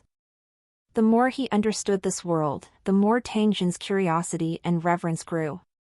He believed that as the Holy Dragon City's sphere of influence gradually expanded, there would be countless new and exciting things in the future. This was also one of Tang Jin's interests. A peaceful day had begun. When the sun shone on the Holy Dragon Valley, the residents of the Holy Dragon City had begun a new day of busy life.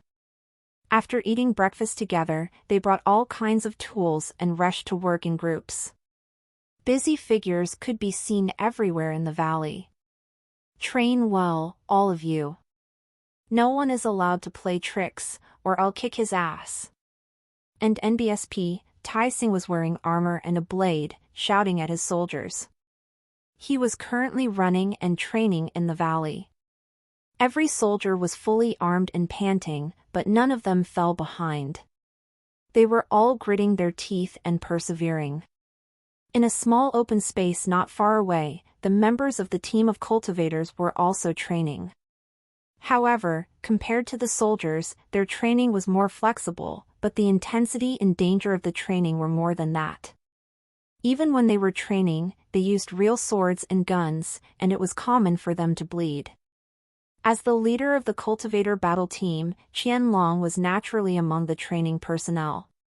He constantly corrected the movements of his team members and gave them guidance based on his experience, looking very serious.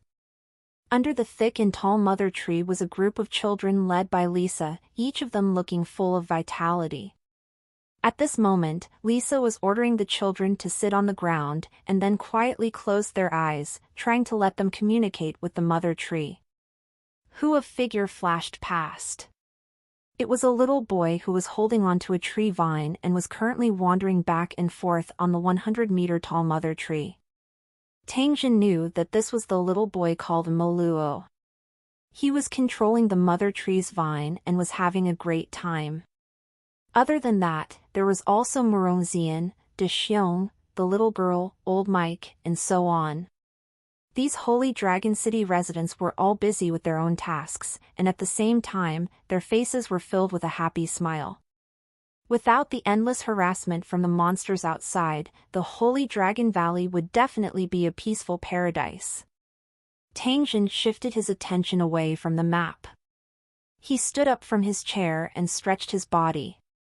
At the same time, he put away the Tree Spirit Clan's book on the table and slowly walked to the square outside the Holy Dragon City.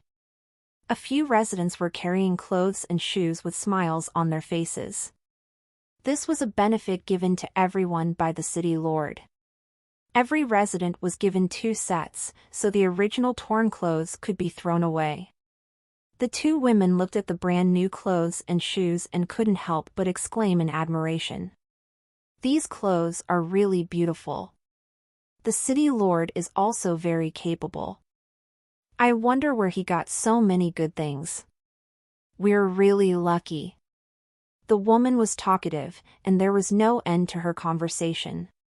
Fortunately, it did not delay his work, so Tang Jin ignored her and headed straight to the entrance of the Flashing Gold Race's sanctuary. The 2 soldiers who were guarding the entrance bowed to Tang Jin. Tang Jin nodded his head. After chatting with the 2 of them for a while, he entered the underground level of the sanctuary alone.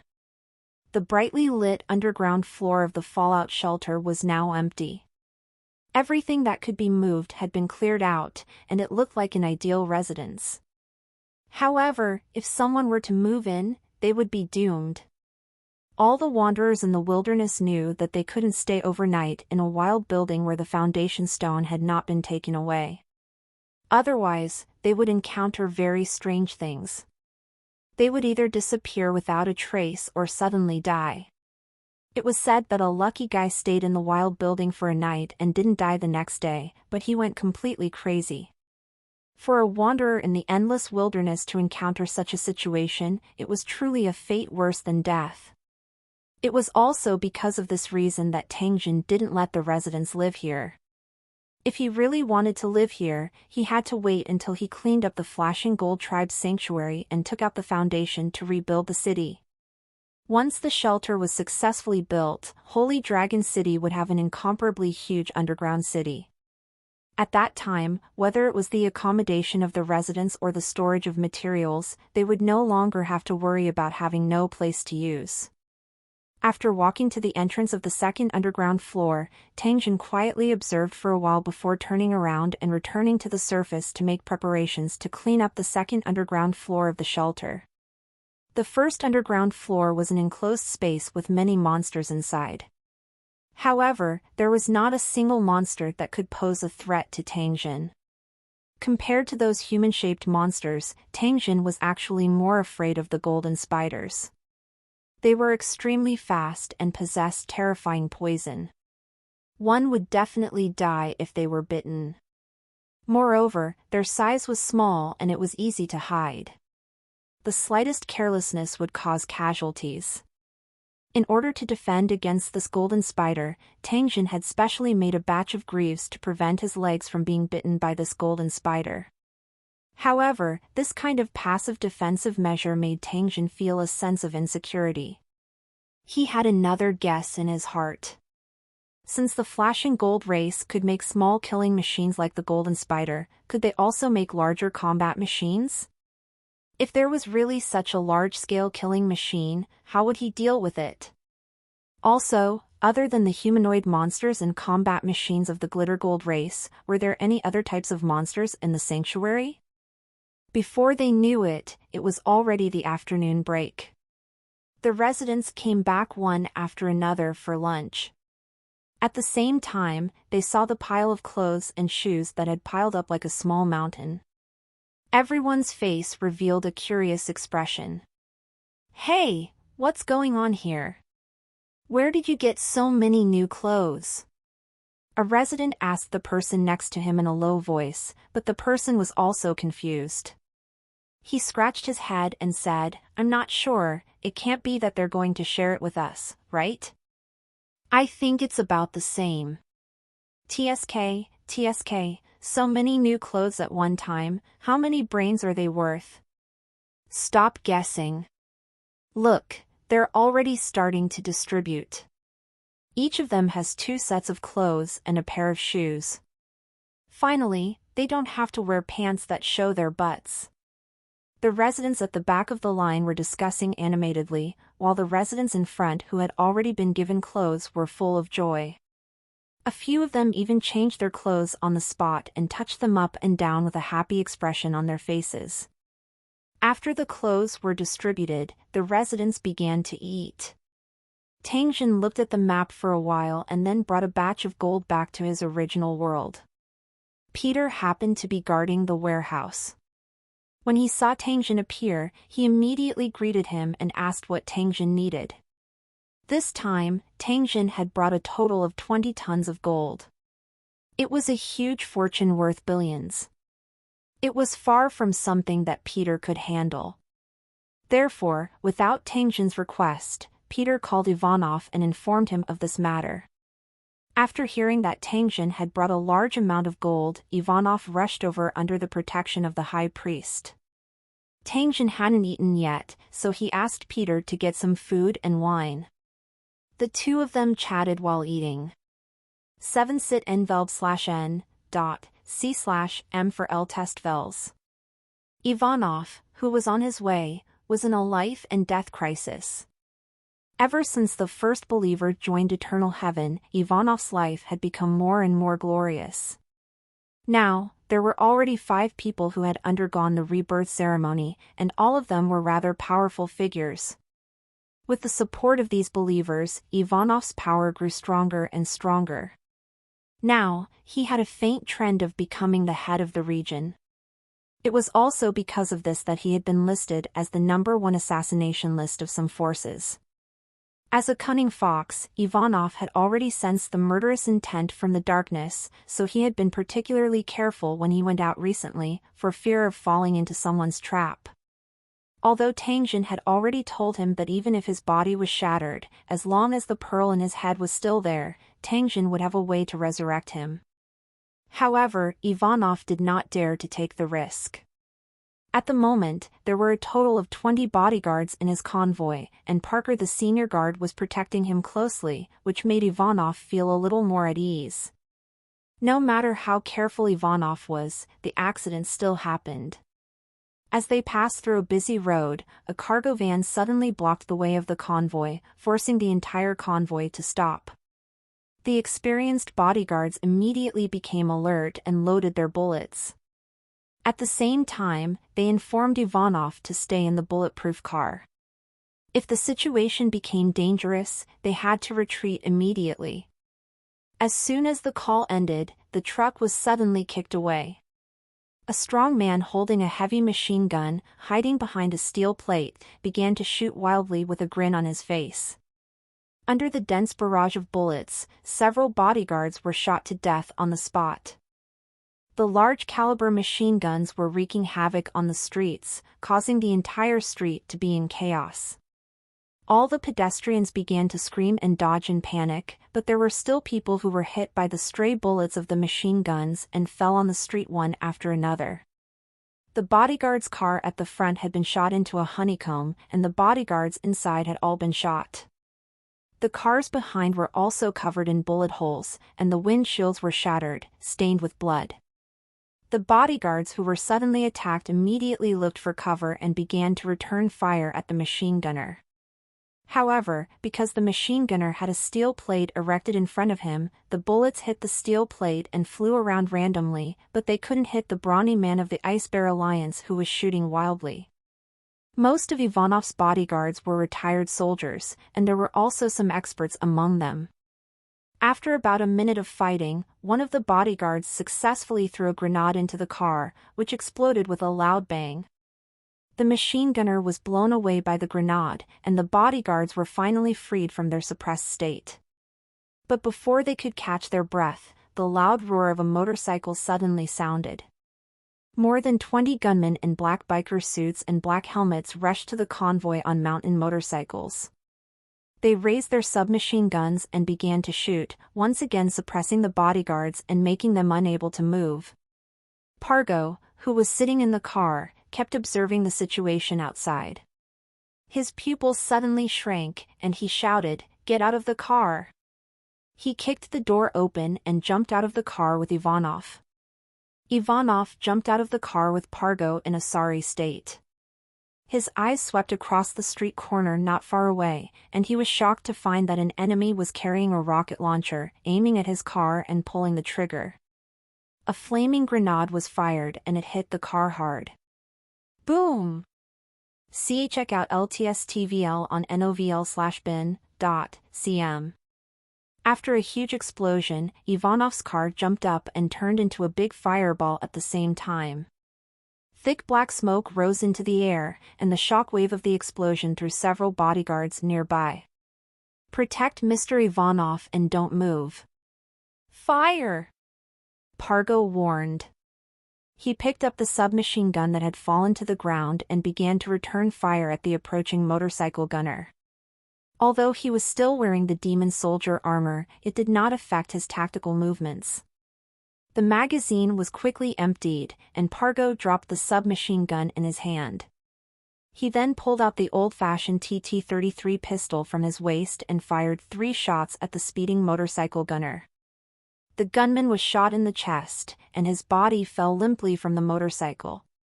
The out-of-control motorcycle also slid across the road after falling, leaving a long trail of sparks and crashing into a car. Another motorcycle gunner pounced on Pargo. His driving skills were good, and he fired while riding. He even dodged Pargo's shots and rushed in front of him. Ka-ba. The sound of the firing pin made Pargo's expression change, but he didn't hesitate. He quickly put away the pistol and pulled out the demon sword from his waist. He swung it at the motorcycle gunner who was about to shoot. Pfft! The shimmering blade swept past the motorcycle gunner's body as if it was an illusion, but Pargo knew very well that the blade had hit the enemy. Voila! Blood sprayed out from the body of the motorcycle gunner who had just brushed past Pargo, and his body was split in two. Even the motorcycle he was riding on was split in two. Such a shocking scene immediately attracted the attention of both sides. At the same time, several motorcycle gunners aimed their weapons at Pargo and fired at the same time. Pargo's heart tightened. He wanted to dodge, but it was too late because the bullet had already hit his body. After a series of crackling sounds, the shooters were shocked to find that their bullets couldn't penetrate Pargo's armor. Pargo, who had just escaped death, roared excitedly. He rushed in front of one of the motorcyclists and slashed at him with his knife. The knife passed, the person was broken, and the motorcycle was split in two. Looking at the sharp demon blade in his hand and touching the demon armor on his body, Pargo was full of battle intent. He took off his mask and pounced on the other motorcycle gunner. The onlookers who were hiding in the distance looked at this strange scene in a daze. Their hearts were full of surprise and excitement. They never dreamed that there would be such a sharp saber in the world that could easily cut through a motorcycle. There would be such a strong armor that could withstand the continuous shots of a submachine gun.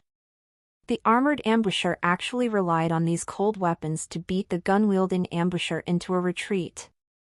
Perhaps Pargo's fighting spirit had inspired his teammates. The rest of the guards in demon soldier armor also shouted and joined the battle with their demon soldiers.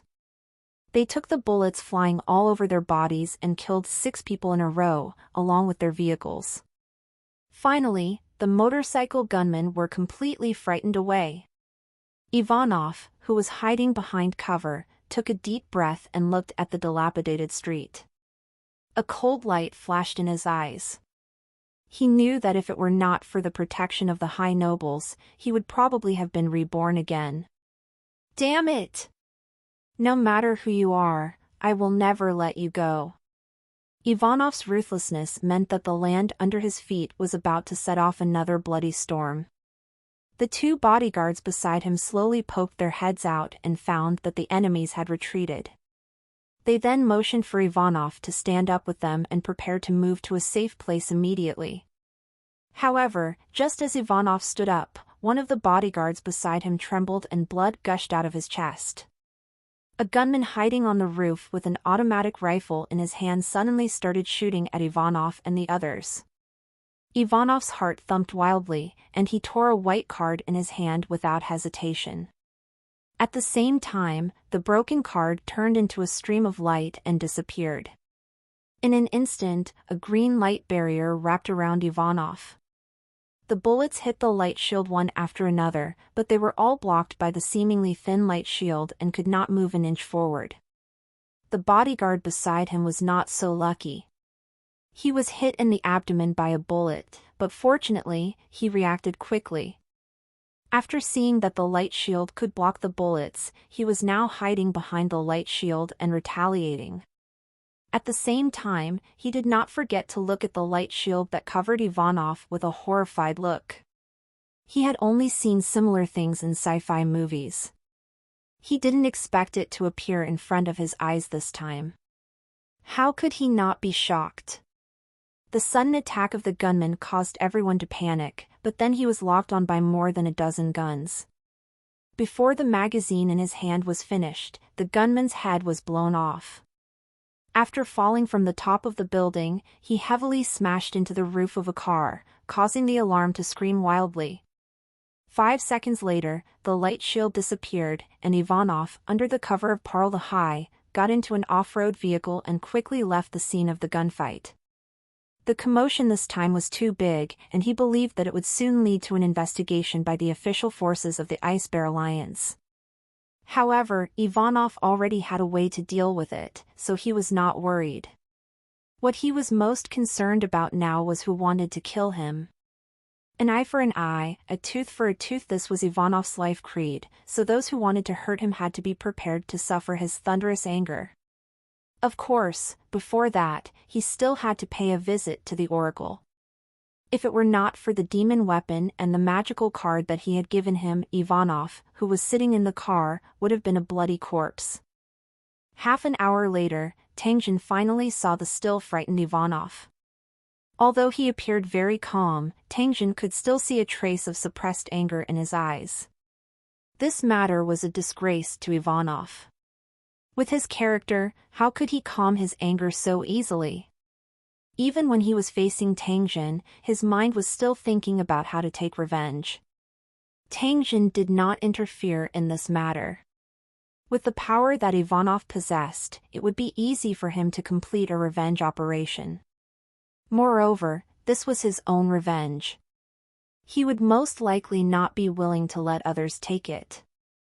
After chatting with Ivanov for a while, Tengjin changed the topic and told him that he had brought a large amount of gold and that he would be in charge of the casting and sales. After speaking, Tengjin took out the gold from the storage space. It was as spectacular as a small mountain. Ivanov's eyes were wide open as he looked at it. He couldn't help but exclaim in admiration.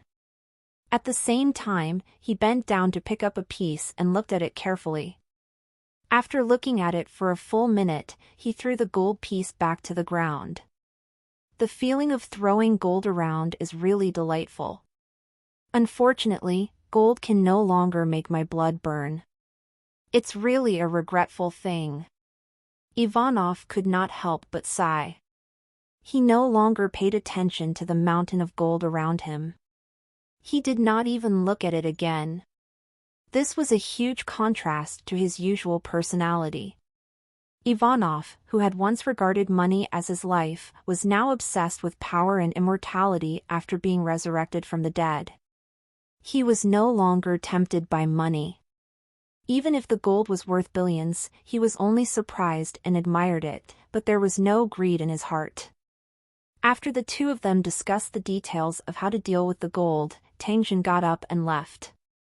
Ivanov also hurriedly left in his car. This time, the commotion was too big and too many things had been exposed. He had to start the emergency plan. But Ivanov did not forget the enemy who wanted to kill him, and he had already begun to plan his revenge. Just as Tengjin and Ivanov were meeting in a police station of the Ice Bear Alliance, several police officers were watching the video of the gunfight scene copied from the surveillance camera. Their expressions were extremely wonderful. The intense gunfight had already made them nervous, but when Pargo slashed the motorcyclist and the motorcycle he was riding, they thought they were seeing things. However, after Pargo showed off his power and broke 3 motorcycles in a row, everyone's faces became serious, and the original laughter and banter disappeared. After that, the rest of the guards repeated the same action as the Pargo, completely ignoring the bullet attack, and pounced forward to split the frightened motorcyclist and his mount into 2, killing the motorcyclist until he ran away like a rat. When Ivanov tore the cart apart, an energy shield formed on the surface of his body, blocking the bullets from the automatic weapons. Everyone's mouth was wide open in surprise, and they all showed an expression of disbelief. Are you sure you didn't play the wrong video? Are we watching a science fiction movie? A strong police officer rubbed his numb cheeks from maintaining a surprised expression for a long time and turned to his colleague next to him. His tone was full of uncertainty, and he urgently needed someone to give him a positive answer.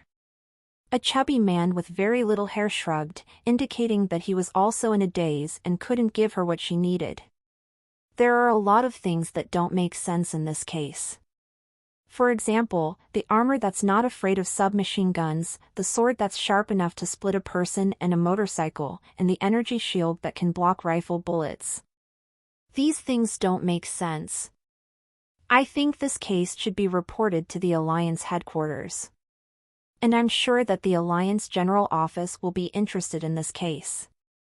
A man in a leather jacket said with a calm expression. It was obvious that his words were agreed by the others. After everyone agreed, they immediately reported this unusual shooting to the Alliance headquarters. As they had expected, they received a reply from the Alliance headquarters less than half an hour later, telling them not to act on their own. The headquarters had sent a special operations team to deal with this case. At the same time, all related information was blocked and no one was allowed to come into contact with it. After the man in the leather jacket hung up the phone, he showed an expression that said, "I knew it." He then made a gesture to drive his men away. "All of you, get to work." In the evening, 3 black business cars entered the police station. After the doors opened, more than a dozen men and women in black jumped out and went straight into the police station. It was a spacious conference room, and the room was very quiet. The dozen men and women were either standing or sitting, watching a video that the man in leather had watched before. After seeing Pargo's performance and the energy shield that appeared on Ivanov's body, they all had different expressions. The video came to an abrupt end. A woman with short, light blonde hair glanced at the people in the room and spoke at a slightly faster speed. "Everyone has seen the entire process of the case. Now, I want to hear your thoughts." As soon as the woman's voice fell, a brawny man with a beard moved the video. When the scene showed Pargo slashing at the motorcycle shooter, he paused the video and pointed at Pargo. "I remember this man. His name is Pargo, and he's one of the main members of a resistance organization in the North Sea Alliance. He's participated in many influential operations, but when the resistance organization was disbanded, he and his sister disappeared.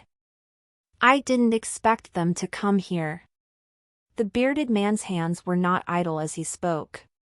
His fingers slid quickly on a mobile phone, and it did not take long for Pargo's information to be transmitted to everyone's communication devices. Most of them picked up their communication devices and looked at it, then they continued their discussion. A thin young man with glasses zoomed in on the picture and pointed at Pargo's armor. He also took a screenshot of his demon weapon and sword. After putting the 2 pictures together, he said, "I believe everyone has seen that Pargo's armor and sword are both translucent. As far as I know, there are some transparent metals that have been processed by special processes, but none of them are as hard as the armor and sword in the video. Other transparent materials are not able to achieve this. After I processed the images, I found that they were all emitting a faint light. If it was a dark night, I believe that the light would be even brighter. From this, I can roughly confirm that the material used for the armor and the blade should be an extremely rare metal." After saying this, the bespectacled man switched to the video of Ivanov using the protective shield. This was a video taken from another angle. As the location of the battle was located in a bustling area, more than 20 cameras had captured the entire process of the battle. The spectacled man took a sip of water and pointed to the paused image. "Did everyone notice? This man is the main target of protection. The gunmen were also targeting him. However, when he was suddenly shot, a sci-fi energy shield appeared around his body. I would like to say that this kind of energy shield is almost impossible to exist because it requires a controllable high-density energy. With the current level of technology, it is impossible to do so." As soon as the spectacled man finished speaking, someone asked, "However, there is indeed a force field shield in this video. How do you explain this?" The bespectacled man shook his head. After adjusting the screen, he pointed at Ivanov's hand and said, "I noticed that before the energy shield was activated, this man used his hand to tear a white card. When the card was torn to pieces, it actually turned into light and disappeared. Please note that it didn't burn, but disintegrated into light and disappeared." The bespectacled man pushed his glasses up and frowned as if he was talking to himself. "What kind of magical substance is this? Could it be a prerequisite to activating the protective shield?" Looking at the man in glasses who was deep in thought, everyone ignored him. They all knew the character of the bespectacled man. Once he entered a state of mumbling to himself, they should not easily interrupt his thoughts, otherwise he would go crazy. The short-haired woman saw that everyone was silent, so she said, according to the information sent by the intelligence department, the identity of the young man who was attacked has been confirmed after investigation. The man was called Levset, a member of a small local gang called Fire Fist. Some time ago, all the members of the gang were shot dead, but the information showed that Levset had disappeared before the Fire Fist was attacked. Before he went missing, he had participated in a gang operation and tried to kill an opponent of Fire Fist, an arms dealer named Ivanov. However, the final result was that all the members who had participated in this operation had gone missing, and so had the arms dealer named Ivanov. Later, the local police found 2 scrapped cars in the suburbs. There were bullet marks on the bodies, and several burnt bodies that were beyond recognition. Although it was impossible to identify them, it was very unlikely that they were members of the Fire Fist. Things should have come to an end at this point, and it seemed that Levset and Ivanov were both dead. However, something else happened later that changed the situation. A few days later, in a villa in the suburbs, there was a fierce gunfight. One of the attackers was the members of the Fiery Fist, and the villa they surrounded was actually one of Ivanov's old nests. The battle lasted for about 20 minutes, and all the members of the Fire Fist were killed. During this time, 2 groups of people left the villa. The intelligence department pulled up the surveillance video of the nearby intersections and confirmed that 3 men and 1 woman had left. The first 2 to leave were Pargo and Levset. The second group was a man and a woman. The woman was Pargo's sister, Natasha, and the man was a man from the Asian Alliance. After our investigation, we found out that the man's name was Tang Jin, an illegal immigrant. He joined a tour group some time ago and suddenly disappeared that night after entering the Alliance. There was very little information about the man. They only knew that he was an orphan who was adopted and raised. He had a sister who was not related by blood and was usually low-key. According to investigations, the man's adoptive father had a huge debt and the man was currently in charge of paying it. Later, the intelligence department found out that on the day Ivanov was attacked, the man from the Asian Alliance had driven a car belonging to Ivanov's men and appeared nearby. In the end, they concluded that he had entered Ivanov's villa. After the battle in the villa, the man from the Asian Alliance had appeared several times in the local area, but soon disappeared mysteriously. Levset, who was originally a member of the Fire Fist, had successfully taken over Ivanov's forces through some unknown means. Then, under the command of Pargo, he had eliminated all the members of the Fire Fist. After that, Levset kept in contact with the local influential figures. He used some unknown means and successfully obtained the full support of several local influential figures. Now, he had become the leader of the local underground forces.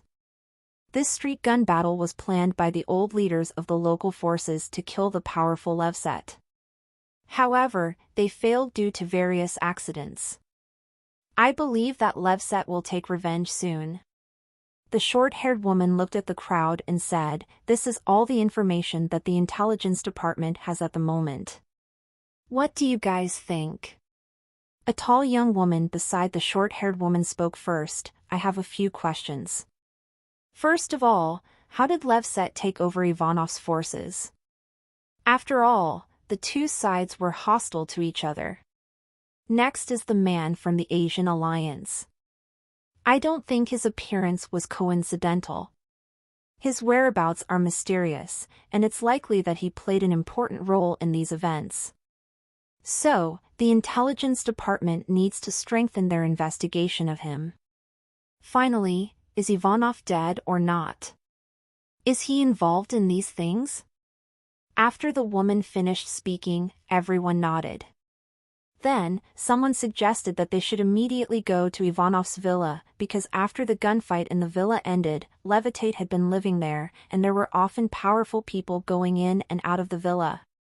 10 minutes later, 3 commercial vehicles left the police station and quickly headed to Ivanov's villa, followed by dozens of special police of the Ice Bear Alliance. However, when the fully armed police arrived at the villa, they found that the place had long been empty. However, the Spec Ops members discovered a secret basement by accident. After trying their best to open it, they found that the entire basement had been severely damaged. However, they could still see that there were large amounts of cut marks on the floor and walls. It seemed like something had been moved out. The members of the special operation team who returned empty-handed were unwilling. They immediately began to hunt down Tang Jin and the other 3. However, they quickly discovered that these 4 people seemed to have vanished from the world. No matter how they tried, they could not find any traces of them. The case had also entered a stalemate for a time. Tang Jin didn't know what was happening in the original world because he was leading his men and slowly opening the door to the second underground floor of the fallout shelter. This was an extremely thick and heavy metal door that tightly sealed the entrance to the second underground floor. Tang Jin studied it for a long time before he successfully opened this metal door. The rumbling sound of gears crisscrossing rang in their ears. Everyone raised the weapons in their hands with a guarded expression. Tang Jin stood at the front with a machine gun in one hand. His eyes did not blink as he looked at the slowly opening door. Crack! The door was fully opened, but there was no large group of monsters as expected. It was quiet behind the metal door. There was no movement, no light, and it was so quiet that it was scary. Tang Jin activated the all-round digital battle interface and looked around for a while. After confirming that there was no danger, he took the lead and stepped into the passage. The others followed closely behind and entered one after another. The sound of footsteps echoed in the quiet passage. Dozens of strong flashlights illuminated the passage. Tang Jin looked around, but he didn't find the switch used by the Glitter Gold race to control the lighting. After walking past the last flight of stairs, Tang Jin had already officially stepped into the second underground floor. As there was no light source, not only was Tang Jin's vision pitch black, but even the map was the same. The infrared detection, sound wave radar, and other functions were all activated, but they were still unable to fully display the situation on this floor. Everything that entered his eyes was blurry. There were no moving objects, as if this place was a dead zone. Tang Jin involuntarily raised his vigilance in the face of this strange situation. He indicated to the people behind him to be careful as he took a few steps forward by himself. Ka-ba! One of Tang Jin's feet stepped on a piece of metal floor. However, he did not expect that the floor would suddenly emit a crisp sound. Soon after, he was shocked to discover that the metal floor on the ground had actually lit up one after another.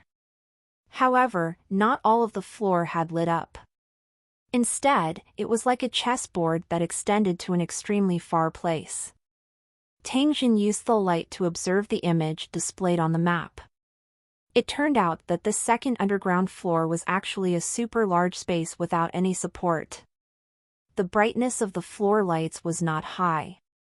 It looked like the Holy Dragon City's valley under the moonlit night, but it was enough for Tang Jin to see the entire second underground floor. At this moment, Tang Jin discovered something standing on the 4 walls of the second underground floor. Tang Jin's face revealed a shocked expression after merely taking a glance. He turned around and shouted loudly, "Quickly retreat to the first floor."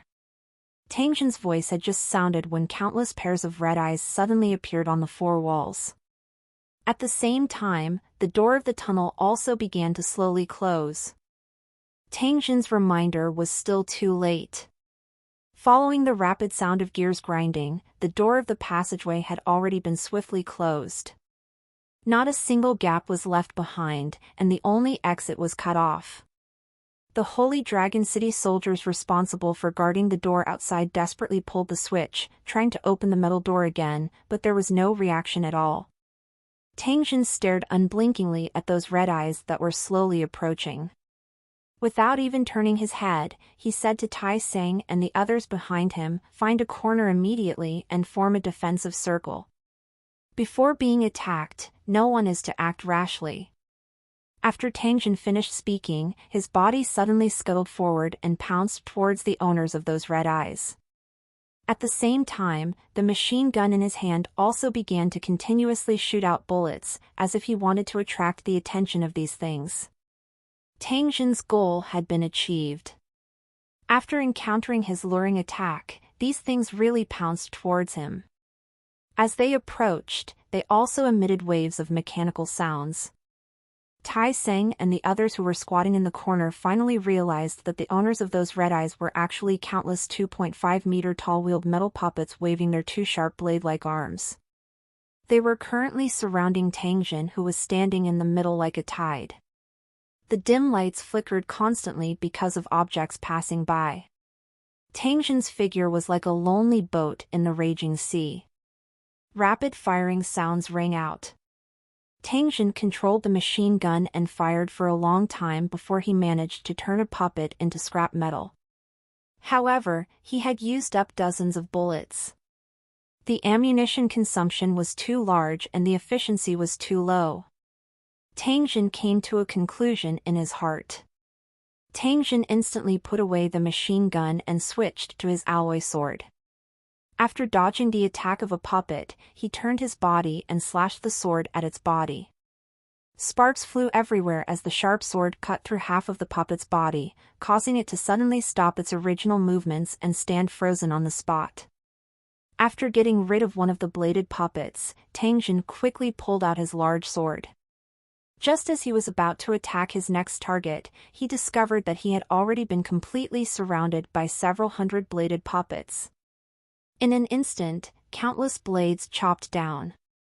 There seemed to be no place to dodge. If Tangjin was the slightest bit careless, he would be chopped into meat buns. Tangjin's heart tightened. After quickly finding an opening, he did not hesitate to leap over the heads of countless bladed puppets that were brandishing their sharp blades at the sky. At the same time, a light flashed on his hand and a green chain appeared out of thin air, swiftly binding a large group of bladed puppets at the edge. The green chain could not be extended indefinitely. The current length had already reached its limit. The chains were able to help him restrain a portion of the blade-armed puppets. The pressure Tangjin suffered would be greatly reduced. When facing these metal-made blade-armed puppets, a human's body of flesh and blood would not have any advantage. F***CK, if I were wearing a metal shell, I would definitely kill you all. Tangjin secretly cursed. At the same time, a flash of inspiration appeared in his mind. He recalled that there seemed to be a shovel car parked in the warehouse that Peter was guarding. Using the cart to deal with the bladed puppet seemed like a good idea. Tangjin was overjoyed when he thought of this. He raised his leg and kicked over a blade-armed puppet that was approaching him. After being slashed by countless blades, he was teleported back to his original world. As soon as he appeared in the original world, Tangjin quickly ran to the shovel car. He jumped on it and found that the key was also there. It was easy to start it. He tried to put it into the space, and as expected, it was done very easily. When the forklift faced these bladed puppets, it would definitely have a crushing advantage. However, Tangjin was not sure if its fragile tires could withstand the slashing of the bladed puppets. He couldn't care too much now. Tangjin activated the teleportation and returned to the second underground floor of the fallout shelter. Tangjin's sudden appearance immediately attracted the attack of the bladed puppet. Fortunately, he had activated the map teleportation function and appeared at a place hundreds of meters away. With a wave of his hand, Tangjin released the shovel car and got into the driver's seat. He kept honking at the large group of bladed puppets in the distance. At the same time, he also turned the car lights over, shrouding the densely packed bladed puppets under the bright light. After noticing Tangjin in the distance, the sword-armed puppets rushed towards him in unison. The sound of the metal wheels under their feet pressing against the floor converged together, as if a mechanical army was charging. The forklift under his butt let out a roar. The throttle was already set to the maximum, and thick black smoke spurted out.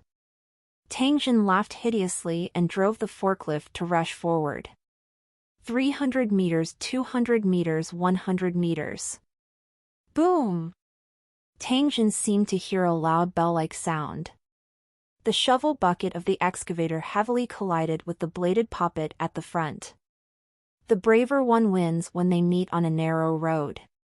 The bladed poppet, which was much shorter and heavier than the excavator, was sent flying and then crushed by the giant wheel. The crazy collision continued, and neither side had any intention of retreating. The battle would only end if one side was smashed into pieces. Tangjin stepped on the accelerator with all his might. The sound of collision and hacking kept ringing out in his ears. The windshield in front of him was shattered, and one of his tires was also slashed until it leaked air. However, he still stubbornly continued to drive forward. His vision suddenly brightened, and there were no longer any bladed poppets in front of him. It turned out that they had been left behind. Only then did Tangjin realize that the army of bladed poppets that had originally gathered together had been pierced through from head to tail by him, leaving behind only metallic remains on the ground. In just a single exchange, nearly 1/3 of the bladed poppets had been killed. This was simply a pleasant surprise for Tangjin. But it was a pity that after the baptism of swords and knives, the cart had become extremely damaged. Who knew if it could withstand the impact of another battle? The bladed poppets were emotionless, so they would not feel sad when their own kind was destroyed. Even if they fought to the last moment, even if they were the only one left, they would not feel fear or hesitation. Fighting with such an enemy was undoubtedly a painful thing, because you couldn't get the pleasure of killing the enemy, and you would even feel a little irritated. Tangjin knew very well that Wu Wan had to get rid of all these bladed puppets today no matter what. Otherwise, Tai Seng and the others could forget about escaping from this place. Tangjin didn't think that Tai Seng and the others would be able to gain any advantage against these terrifying metal puppets. Walking out of the driver's seat of the shovel car, Tangjin took out an RPG from the storage space and pulled the trigger at the sword-armed puppets that pounced on him. After a loud bang, a few sword-armed puppets were blown away, and some were thrown off balance by the fragments and shock waves of the explosion. Looking at the effect of the attack, he could not help but shake his head. When facing this kind of all-metal creature, the originally powerful weapon was now reduced. Tangjin didn't care if the destructive power was reduced or not. It was fine as long as the attack was effective. He did not have a lot of ammunition in his storage space. However, if he used all of it to attack these bladed puppets, he would be able to cause quite a bit of damage to them. This was Tangjin's best choice at the moment. For a period of time, the sound of explosions rang out continuously. After Tangjin had emptied the rocket missiles, he began to throw grenades and explosives. Occasionally, he would use the machine gun to fire. Relying on his agility, he constantly dodged the attacks of these bladed puppets and always maintained a distance of about 20 meters from them. He was grateful to the creator of these bladed puppets for not setting up any long-range weapons for them.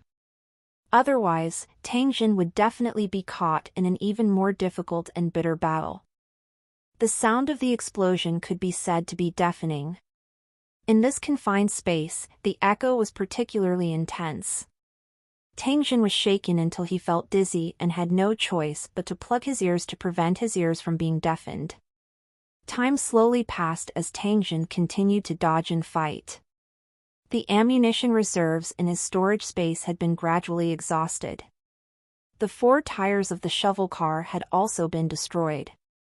It was viewed as an enemy by the puppet and had been brutally flogged. At this moment, it had already been slashed beyond recognition. Fortunately, after Tangjin's bitter battle, there were less than 30 bladed puppets that could move normally on the second underground floor. Tangjin killed to his heart's content, but he was also exhausted. After dodging the attack of one of the bladed puppets, Tangjin turned to look at the dumbfounded Tai Seng and the others and bellowed, "What the F***ck are you all doing? Beat him up!" Tai Seng and the others were taken aback when they heard this. They quickly raised the guns in their hands and aimed at the remaining bladed puppets before firing. Since Tangjin had killed 90% of the bladed puppets, the pressure on Tai Seng and the others had been greatly reduced. If it wasn't for Tangjin taking the initiative to draw away the bladed puppets, Tai Seng and his men would have lost more than half of their men. They might even have been completely annihilated. This was something that everyone present was very clear about. The bladed puppets were not very strong, only equivalent to ordinary level 2 monsters in combat. However, they had a solid metal shell, and they were numerous and fast. If they pounced on him together, there was no way they could fight him head-on. It would not be an exaggeration to say that Tangjin had saved all of their lives. Gunshots and explosions rang out, and the remaining bladed puppets were finally reduced to spare parts scattered all over the ground under the combined attacks of the group. Tangjin sat on the ground. He casually took out a can of beer from his storage space and gulped it down. After feeling that it was not enough, he took out 2 more cans and drank them in succession. Only then did he feel much more comfortable. When the feeling of hunger, thirst, and fatigue slowly faded, Tangjin immediately jumped up from the ground and walked to a puppet with a blade arm that he had broken with his alloy sword. After observing it for a while, he dismantled it in a few moves. After the outer shell of the bladed puppet was removed, a smooth golden skeleton was revealed. Golden soft threads of varying thickness were hidden under it. In addition, there were all kinds of precise parts wrapped in crystal yellow grease, filling the gaps between the bones. Tangjin wanted to find the energy source that maintained its movement and see what it was. He had always been very curious about the energy source used by the Flashing Gold clan. If he could master it and further research and spread it, he might be able to get rid of the energy dependence on his original world. Unfortunately, the internal structure of this bladed puppet was extremely precise. Tangjin was still confused after looking at it for a long time. It was impossible for him to completely dismantle and analyze it in a short period of time. Moreover, this kind of thing was not his strong suit. It required a person with a very solid professional foundation to do this. Tangjin could not find such a talent even after searching the entire Holy Dragon City. This made him feel helpless. However, he had no choice. After all, this was not the original world. It seemed that the experiment of soul possession had to be sped up. As long as he could complete the transmission of the soul across the plane, Tangjin would be able to obtain the talents he needed in large quantities. It's all because of that damn mysterious law. Tangjin couldn't bring the brain pearl that stored the soul to this world. He couldn't even bring a single bacteria from the original world. It could be said that he was extremely strict. Last time, he had killed 2 gunmen with fiery fists and collected their souls. However, when Tangjin placed the 2 brain beads that stored human souls into the storage space in his hand respectively, he discovered that the 2 brain beads had been completely destroyed after the transmission was completed. The souls inside had also completely dissipated. Follow EOS stories at nvl/by/n.com. It was also because of this that Tangjin was only left with the only path that he could take, which was to transmit his soul across the plane. After Tangjin's dedicated research during this period of time, people like Ivanov, who had a brain bead in their brain, could transfer their soul to another spare body at the moment of death and automatically complete a rebirth. However, this kind of rebirth could only be completed on the same plane. Moreover, there were still some minor problems that had yet to be solved. However, Tangjin was already prepared to start the experiment. Once this experiment was successful, he could carry out the soul transmission experiment across planes. After signaling everyone to collect the remains of the bladed puppets, Tangjin began to look around the second underground floor, trying to find the device to open the door. After walking a large circle, Tangjin's gaze stopped on a pile of glittering Gold Clan's characters on the wall. After looking at it for a while, he operated according to the order indicated by the characters and successfully opened the door between the first and second floor. The moment the metal door opened, Holy Dragon City's warriors who were guarding the first underground floor rushed down, wanting to see what was happening. When they saw that everyone was safe and sound, and that the ground was covered with broken metal pieces, they let out a sigh of relief and joined the team to clean up the battlefield. There were simply too many metallic remains on the ground, but because they were made of a very light golden metal, it was not difficult to move them. The group divided them into many small piles, and at the same time, placed some of the well-preserved bladed puppets together. The wreckage was not immediately transported to the surface because there was no place to store it outside, so it was temporarily piled up here. During this period, someone tried to swing the bladed arms of the bladed puppet and found that the long blades made of this special metal were extremely sharp. Unfortunately, the shape was strange and not suitable for human use. It could only be used as a normal weapon after it was modified. The cleaning of the second underground floor of the sanctuary did not bring Tangjin the brains that he urgently needed. This also caused him to be lacking confidence in the subsequent exploration. Only the heavens knew what the situation was like down there. If it was all these mechanical puppets, Tangjin would really want to cry but have no tears. Tangjin, who felt a little tired, slowly walked out of the sanctuary. He bathed in the bright sun outside and sniffed the smell of the grass. Tangjin took a deep breath in an intoxicated manner. He found a big stone that was very warm under the sun and lazily laid on it without moving. The feeling of the warm sun shining on his face was so comfortable. Every day, he was busy with the development of the Holy Dragon City and also had to guard against the spying of the enemies from the outside world. The battle had almost never stopped. Tangjin did feel a little tired. Now, he relaxed and laid on the stone. He actually fell asleep very quickly. He didn't know how long he slept. When Tangjin woke up, the sky was already full of stars. When Murong Ziyan and the others saw him wake up, they went up and asked him a few questions. Tangjin smiled and said, "It's fine." After that, he let everyone go back to rest. As for him, he carried the remains of a bladed puppet and prepared to go back and study it in detail. The next morning, Tangjin was suddenly awoken by the sound of hurried footsteps. Just as he opened his eyes, he saw a soldier from the Holy Dragon City hurriedly running in. He said to Tangjin with an anxious expression, "My lord, we've just found a large group of Houndhead men on the gravel plain, and they're heading towards the valley. Leader Tai Sing has already brought his men over and is asking you to go as well." Tangjin was slightly startled when he heard this.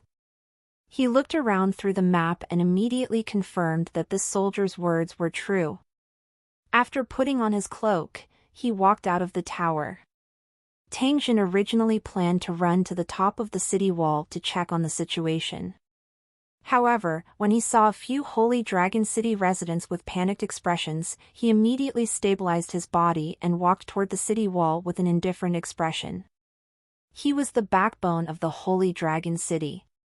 His every word and action would be seen by the residents.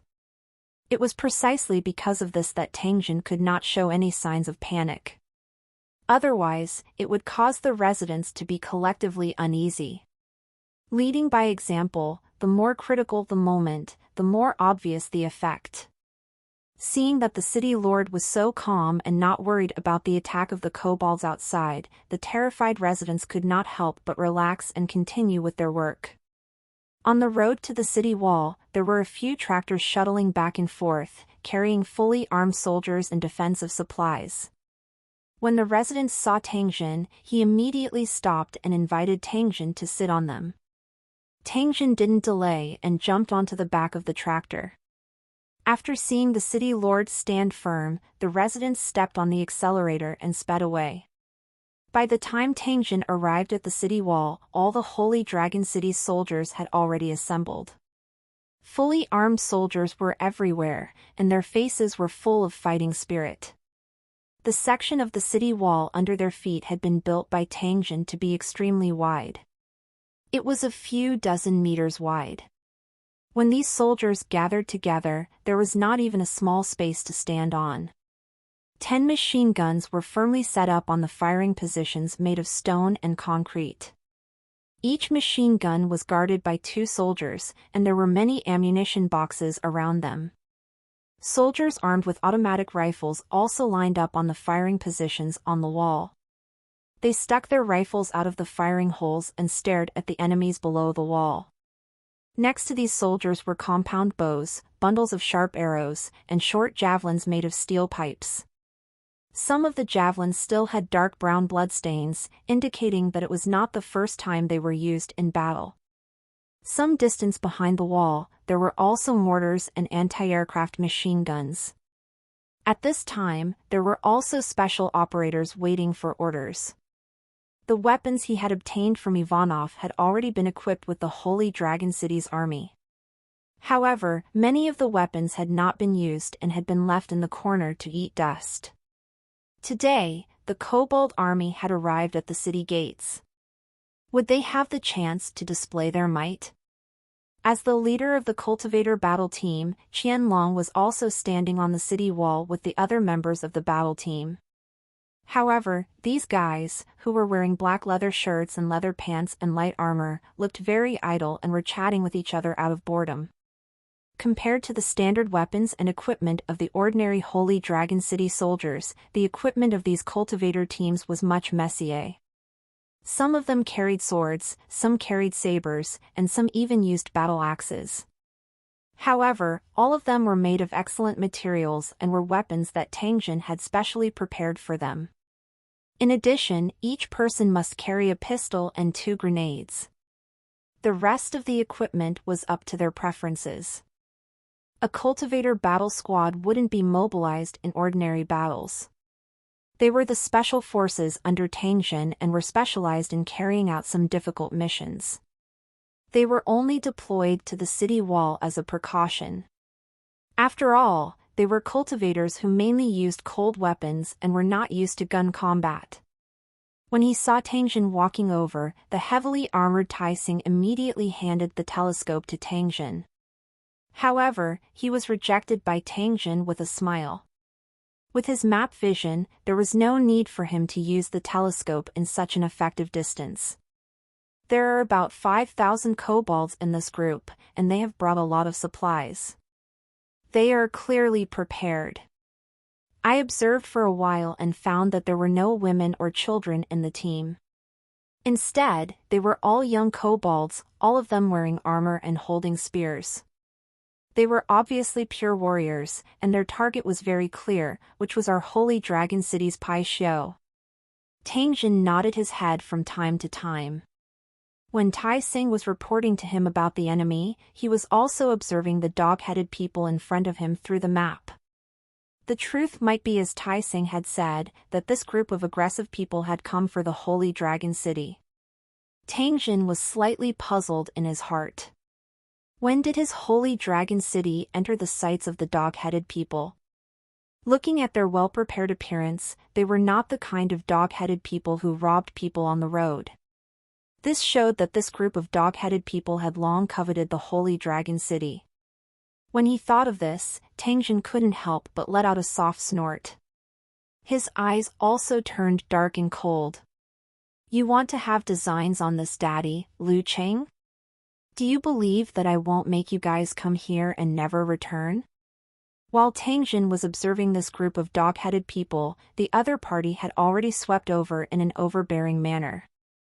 Along the way, smoke and dust billowed, which was extremely eye-catching on the gravel plain. When they were only about 500 meters away from the city wall, the arrogant kobold stopped. For a moment, all kinds of barking could be heard.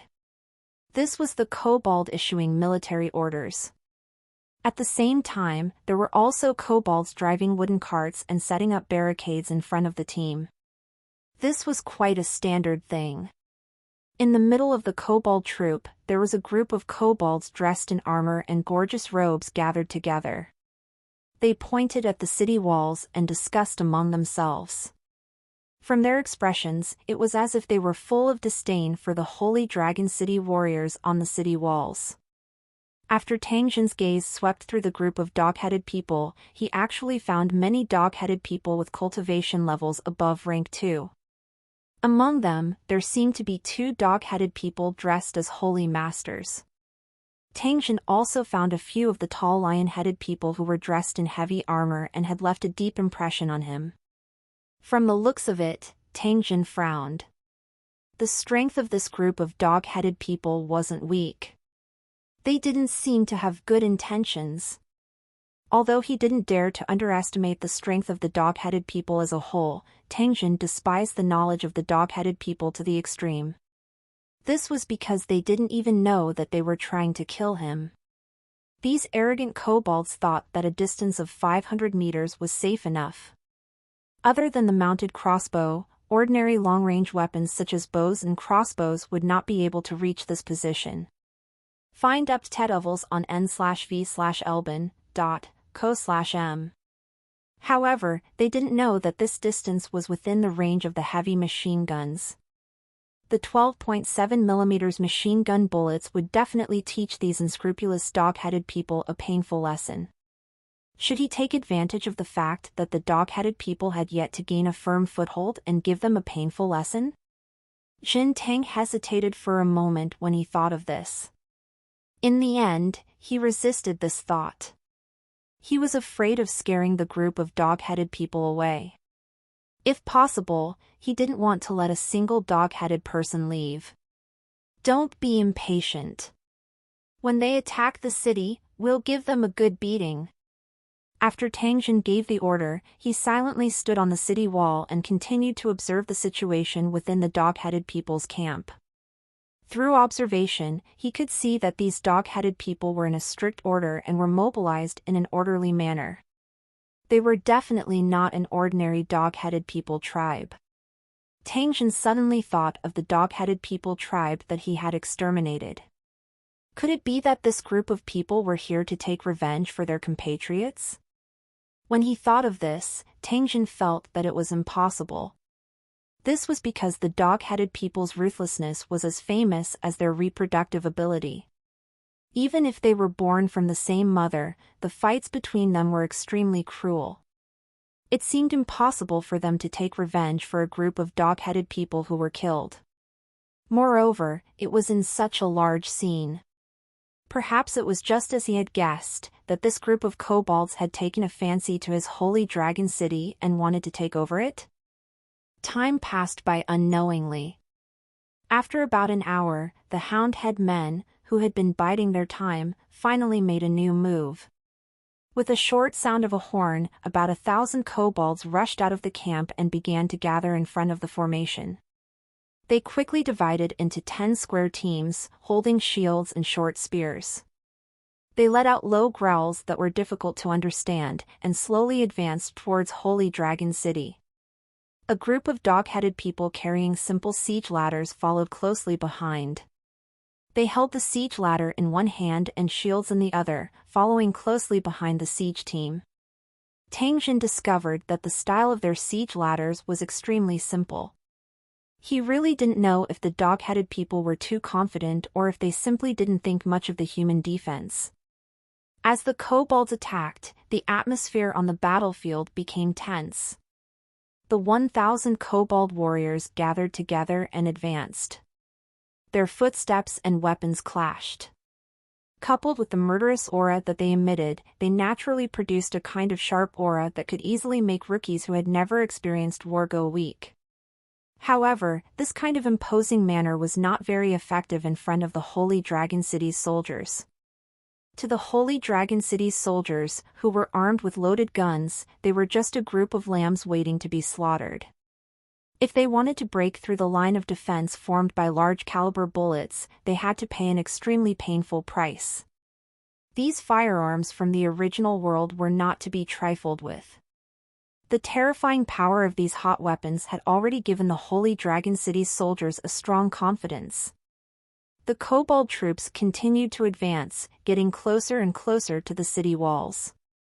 All the Holy Dragon City soldiers placed their fingers on the ring of their trigger in unison, waiting for the order to attack.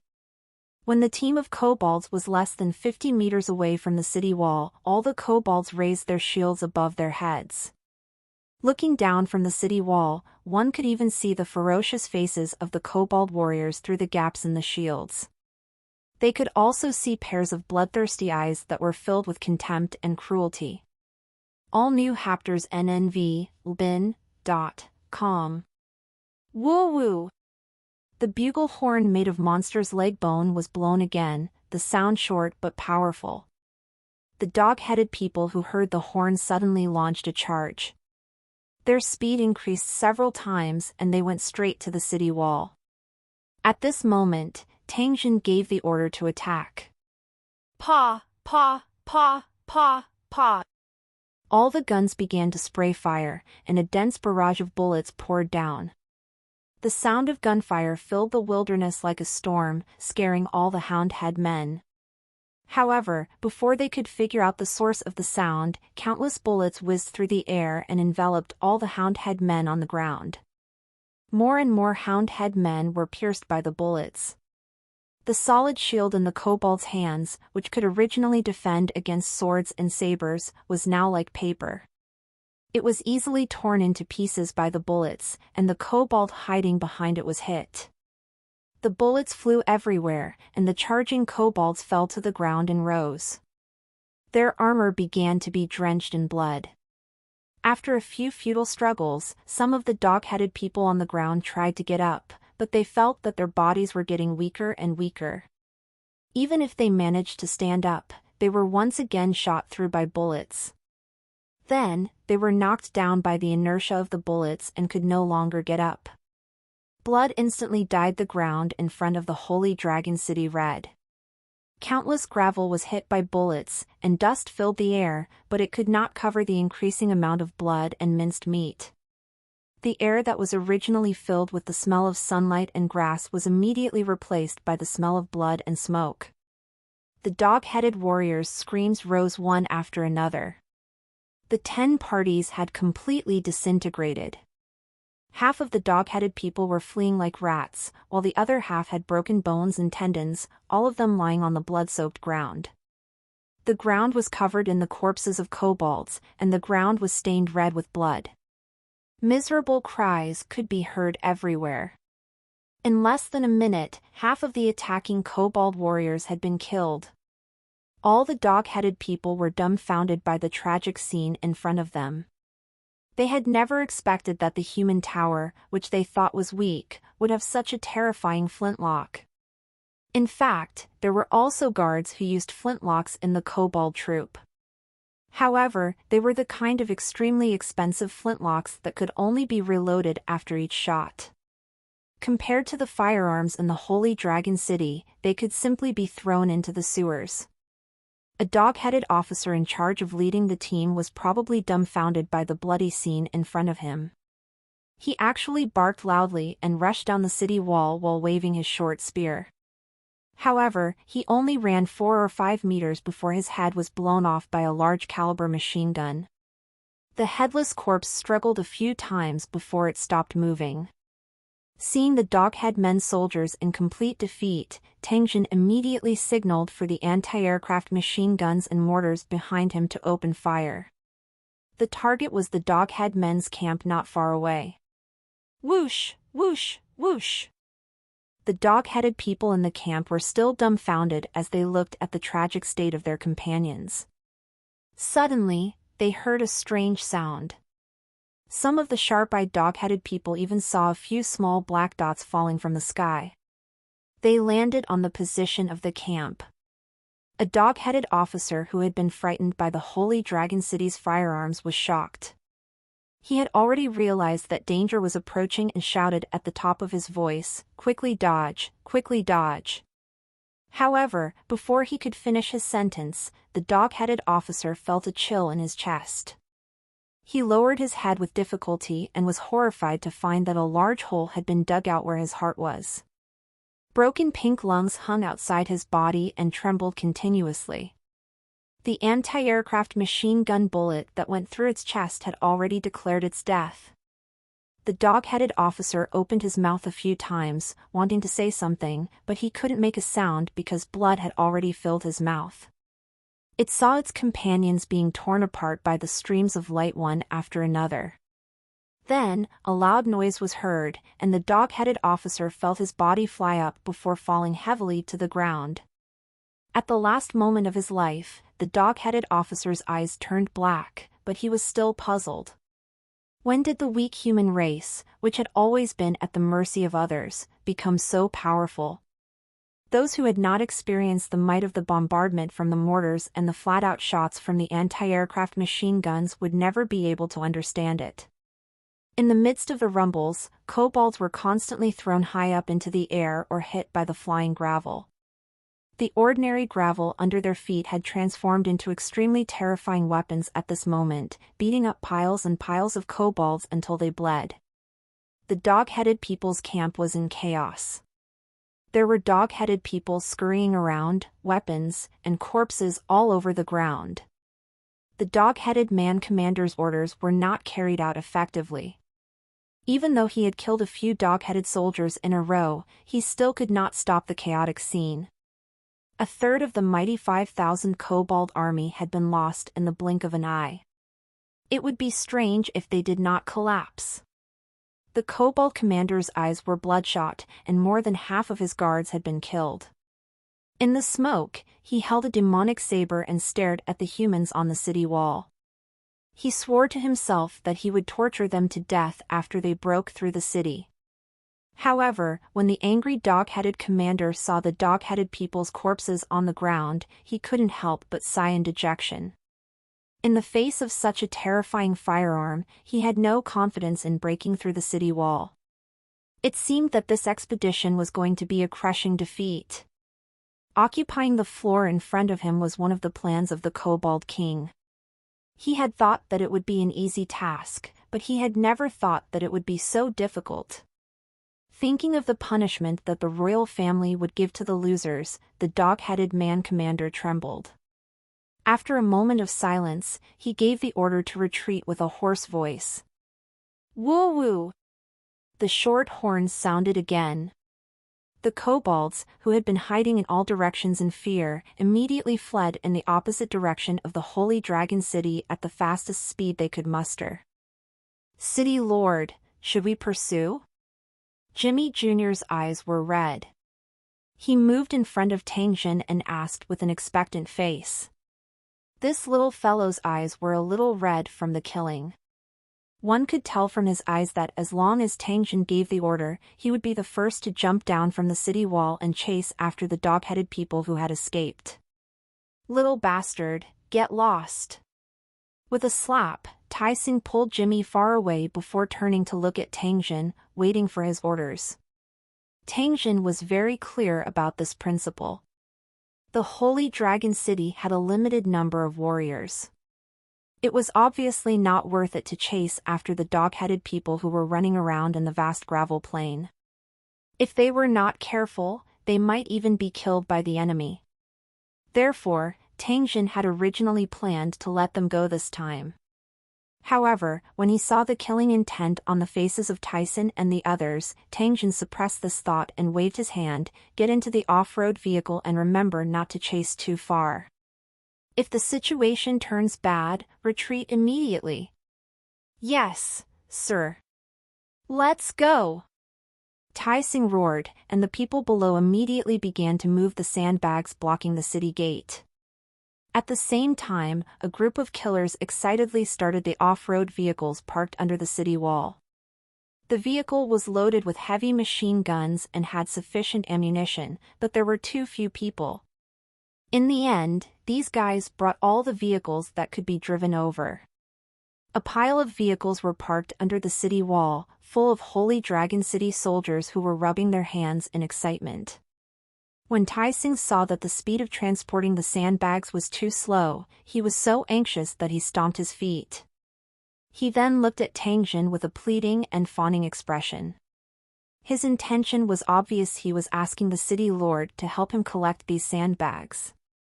Tang Jin shook his head when he saw this. He originally wanted the dog-headed people to run a little further away so that Tyson and the others could chase after them and kill a few more. He didn't expect this guy to be so impatient. Forget it, let them have their wish. In any case, this group of dog-headed people would be a disaster if they were left alive. The earlier they were killed, the earlier they would get rid of the root of the disaster. After thinking up to this point, Tang Jin jumped down from the city wall and waved his hand at the entrance. The mountain-like sandbag blocking the entrance disappeared and was placed to the side by Tang Jin. La test novls on n velby/.co. The city lord is so powerful. After Tai Sing absent-mindedly flattered him, he immediately jumped into the car and shouted to the back, "All of you, King charge." As soon as he finished speaking, the Holy Dragon City soldier driving the off-road vehicle stepped on the accelerator and rushed out. Qianlong wasn't as impatient as Tai Sing and had been sitting quietly in the carriage with the cultivator battle team members. But who would have thought that as soon as the city gate was cleared, he would be the first to rush out, the wheels of the carriage kicking up a cloud of dust. Following closely behind them were numerous off-road vehicles, tractors, motorcycles, and even a few electric three-wheeled vehicles. All of them were filled with Holy Dragon City's soldiers. Jin Tang didn't know whether to laugh or cry at this scene. Seeing the group of Holy Dragon City's soldiers leave with killing intent, Tang Jin waved his hand and called over a few of the Holy Dragon City's management staff. The kobold corpses at the foot of the city wall had to be cleaned up. Otherwise, they would attract carrion-eating monsters and cause a plague to spread. The defeated kobold soldiers had already left this area, and the blocked city gate passage had already been opened. Next, all the residents of Holy Dragon City moved out and transported the corpses to the Mother Tree. After giving a few instructions to the dejected Holy Dragon City soldiers who had stayed behind to defend the city, Tang Jin's body was like a bolt of lightning as he quickly chased in the direction where Tai Sing and the others had disappeared. On the gravel plain, countless kobold soldiers had abandoned their helmets and armors and were walking forward with their tongues out. Their current appearance was extremely miserable. They were far from the arrogance and high-spirited attitude they had when they first arrived. The bloody massacre in front of Holy Dragon City had sent them from the clouds to hell. The kobold army, which had always been invincible when it came to attacking cities, had finally suffered a great loss this time. There had originally been 5,000 soldiers, but now there were only about 3,000 left. All of them were injured and looked dispirited. Their morale was low, and from time to time, a few blood-stained kobolds would fall to the ground and never get up again. The dog-headed people's commander was riding on a ferocious giant dog. The armor on his body was in a mess, and his personal guards did not say a word. They had suffered a crushing defeat this time, so they were bound to be punished and ridiculed.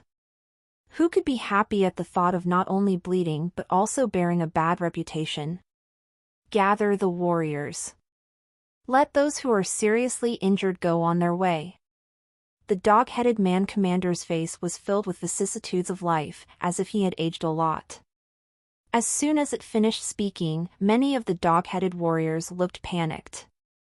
At the same time, a loud roar was heard. The dog-headed man commander, who was mentally and physically exhausted, immediately looked in the direction of the sound and shouted, "Don't panic, or I'll kill you without mercy." However, when it saw the source of the sound, it was so angry that its eyes almost popped out. At the same time, it felt as if all the strength in its body had been sucked out. Its arms, which were holding the saber high, fell limply.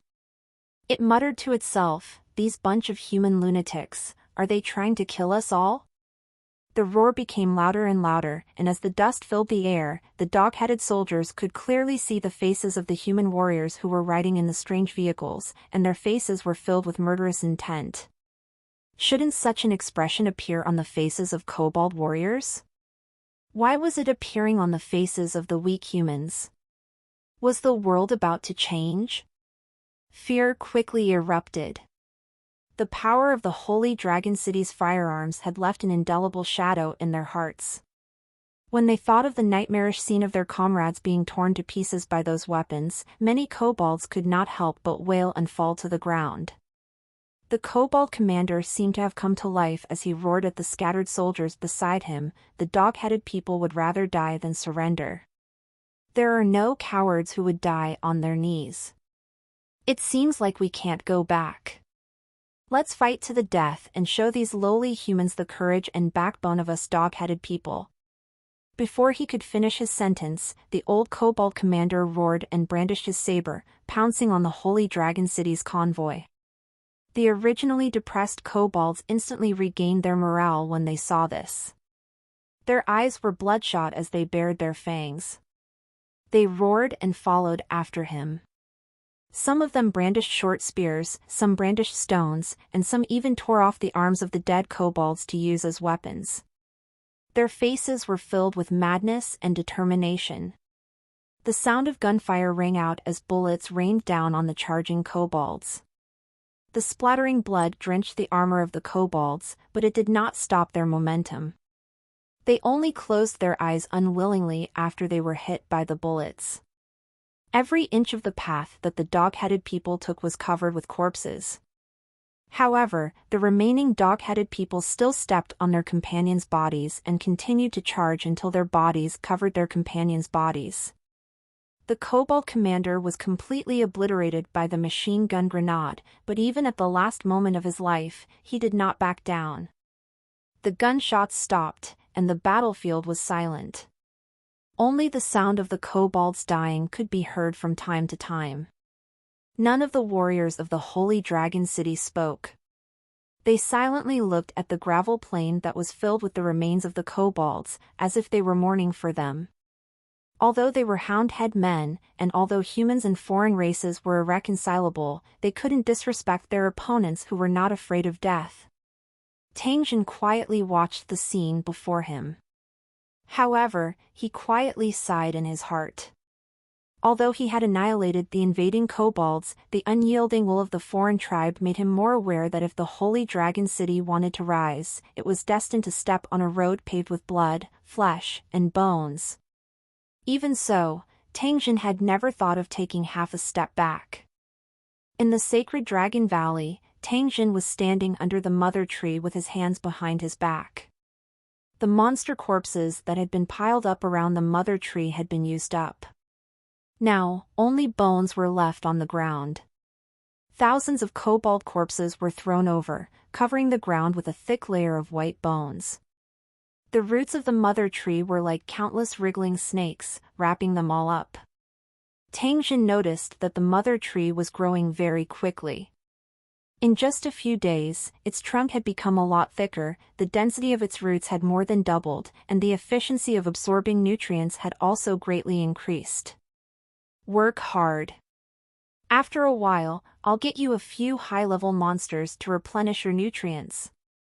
Tangjin looked at the mother tree and said with a smile.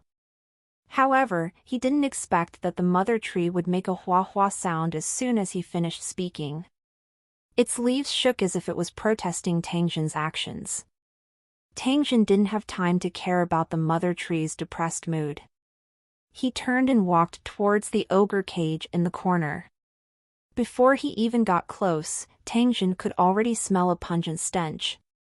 5 ogres were violently shaking in the cage. Their legs had already recovered and were now locked by a thick iron chain. On the ogres' necks, there was a silver-white collar. If these ogres were disobedient, they would be twitched by the high voltage released by the collar. After suffering a few losses, the originally rebellious ogres had become much more obedient. A few Holy Dragon City citizens were surrounding the ogre's cage, pointing and talking about something while putting some special powder into the ogre's food. These residents were experts in monster domestication and training. When they were in the nomadic tribe, they were in charge of rearing monsters. Now, they were transferred by Tangjin to deal with these ogres. After seeing Tangjin walk over, a white-haired old man with a weather-beaten face hurriedly walked over and bowed to Tangjin. "City Lord, do you have any orders?" The respect in his words was revealed without a doubt. This was because Old Wan was grateful from the bottom of his heart for Tangjin.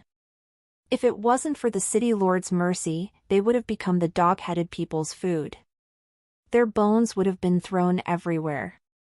Even without the dog-headed people's pillage, a wanderer at his age would not have many years left to live. After all, the tribe had limited food, and they usually gave priority to the young and strong. Once they encountered a year where there was a lack of food, countless old guys like him would starve to death. It was already an extravagant hope to not go hungry every day. Becoming a resident of Lu City was simply something that they didn't even dare to dream of. But now, not only did he become a resident of Lu City, he could eat well and wear warm clothes every day, he didn't have to worry about his retirement, and he could even have a sip of wine from time to time. Wasn't this the good life he had dreamed of? One must be grateful. Therefore, the old man was grateful and respectful from the bottom of his heart towards Tangjin. He was also particularly attentive when he did things. "Old Wan, these guys are still honest, right?" Tangjin glanced at the ogres that were looking at him with hatred before turning to ask Old Wan. Old Wan smiled and replied with confidence, "I don't dare to say anything else, but as long as it's a monster that I've tamed, there's no one that's disobedient. We have enough resources in Luqing, so the taming process will be much easier. Don't think that these ogres are making a fuss now, but in less than a month, they'll be terrifyingly obedient." Tangjin smiled when he heard this. Since Old Wan was so confident, he would just wait for the results. After chatting with Old Wan, Tangjin got up and left. He still had other things to do. Clearing the sanctuary and defending the city consumed a lot of ammunition.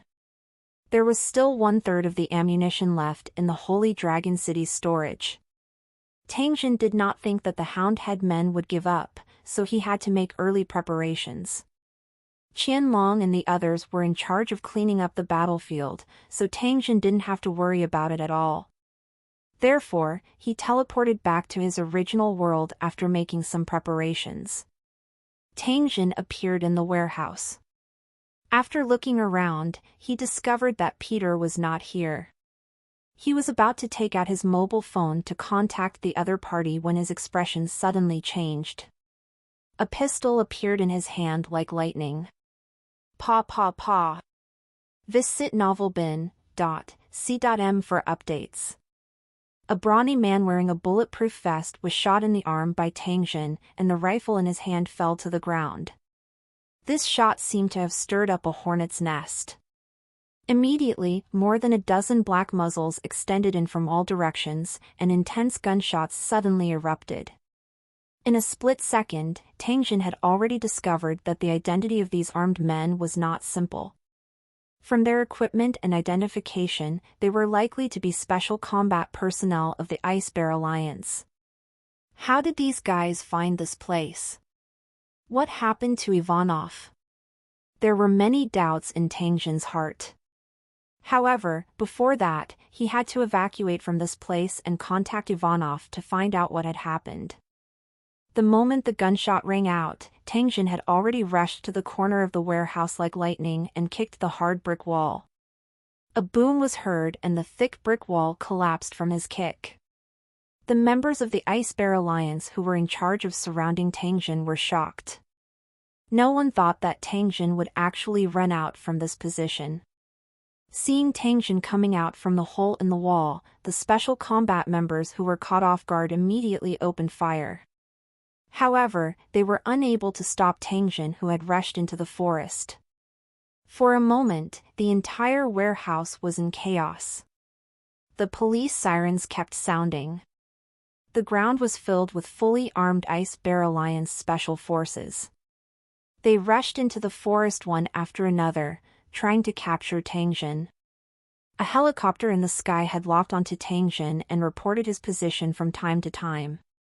At the same time, there were people shooting from the helicopter in an attempt to stop him from escaping. Upon seeing Tangjin's strange speed and agile movements, the pilot on the helicopter could not help but curse, "Damn it, is this Asian kid a monkey on stimulants?" Tangjin had also noticed the helicopter in the sky. It was precisely because of its existence that Tangjin did not dare to activate the teleportation and leave in front of everyone. This was because doing so would be equivalent to revealing his secret to everyone. This was definitely not a scene that Tangjin wanted to see. Therefore, he had to participate in this boring game of pursuit and perform a perfect escape. Moreover, he couldn't show too much uniqueness during this period, otherwise, he wouldn't be able to live in peace in the future. After Tangjin thought of this, he once again reduced his speed. He began to play hide and seek with the special combat personnel behind him. At the same time, he continuously used his pistol to return fire. His accuracy caused the pursuers behind him to suffer. A small pistol actually suppressed several special combat personnel with submachine guns, making them not dare to show their faces. Just as he rushed past a trench, Tangjin saw a special combat personnel hiding behind a big tree in front of him. He was waiting for him to come over and launch a surprise attack. He did not expect that Tangjin had already discovered him. The moment the special combat personnel revealed his head, he was knocked out by Tangjin's punch. After getting rid of the special combat personnel, Tangjin, who had already run to the edge of the forest, turned around and glanced at the helicopter in the sky. He gave a middle finger in disdain and rushed into the small alley at the side. Tangjin, who had entered the alley, paused for a moment. After he swiftly scanned the nearby map, he quickly ran toward an abandoned factory with wind under his feet. After seeing this scene, the pursuers behind Tangjin were in hot pursuit. The helicopter in the sky also followed. Visit N0VL/BEIN. For the best novel reading experience. The pursuers continued to shoot in an attempt to slow down Tangjin's escape speed. Unfortunately, it was as if Tangjin had eyes on the back of his head. He agilely dodged the bullets that were shot from behind him. He leaped over the wall and jumped into the courtyard of the abandoned factory. In this area, Tangjin only needed to find a hidden place and activate the quantum invisibility light curtain, and he would be able to calmly leave this place. As for whether the special combat personnel of the Ice Bear Alliance would dig 3 feet deep to search for him, Tangjin didn't care. Tangjin clearly understood in his heart that no matter how powerful their abilities were or how brilliant their tracking methods were, they were destined to be unable to catch him. The ability of these black technology applications was so strange that it was unimaginable. After escaping from the pursuit here, the other party would think that Tangjin's counter-pursuit method was brilliant even if they could not find him. They would not consider the direction in which he could be teleported. This was the result that Tangjin wanted. Under the helicopter pilot's unblinking gaze, Tangjin jumped in from the broken window of the abandoned factory. Only then did he slowly activate the quantum stealth light screen and disappeared without a trace. As he heard the noise coming closer and closer, the police siren sounded. Tangjin activated the map teleportation plugin and completely broke away from the encirclement. A long line of police cars came and rudely smashed the gate of the abandoned factory. Before the cars stopped, countless armed special combat personnel jumped out of the cars and surrounded the abandoned factory while shouting. The helicopters kept circling in the sky, and the special combat personnel quickly broke into the interior of the factory. However, the expected gunshots did not sound, because the entire factory was empty. The special forces didn't believe it and began to search for Tangjin. They didn't miss an inch of the land. But to everyone's surprise, the man from the Asian Alliance disappeared without a trace in front of everyone. They had really seen a ghost. This was the common thought of all the people involved in the pursuit. They had clearly seen the guy enter the abandoned factory, and the surveillance from the ground and the air had not stopped during this time. No one had seen him run out from inside, which meant that the guy was in the abandoned factory. But what was the result? Hundreds of police officers were mobilized at once, and they waited for 2 days. Even helicopters were sent to support them. It was one of the few big moves the local police department had made in recent years. Everyone was confident that they would be able to capture the man from the Asian Alliance, who had been named by the Alliance headquarters. The result of the matter was unexpected. Who knew what strange method this guy used to escape from the inescapable net? Several police dogs were running around in circles.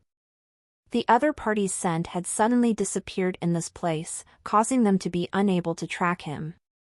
Their dog faces were full of confusion. Tangjin's disappearance was simply a ruthless face-smacking. Everyone's faces were dark, especially the dozen or so Special Forces members. They knew better than the Special Forces how difficult it was to deal with the man from the Asian Alliance. After a few days of detailed investigation, all the evidence vaguely showed that there was something wrong with this man from the Asian Alliance. Whether it was Levset or the Pargo siblings, it seemed that they were only connected after he appeared. After the investigation of the Asian Alliance's intelligence personnel, it was confirmed that the man's whereabouts had been strange recently. It was as if he had suddenly become rich and often purchased large amounts of supplies, but they could not find out the specific whereabouts of these supplies. When he was in the Ice Bear Alliance, the man had first made contact with Ivanov because of an arms deal. The mysterious disappearance of the siblings, Levset and Pargo, caused the members of the Special Operation Team to agree that as long as they captured Tangjin, many problems could be solved. They followed the clues and after checking countless pieces of information, they finally confirmed that Tangjin was likely to appear in that warehouse. Therefore, they planned to wait for him to appear. The facts proved that they had guessed correctly.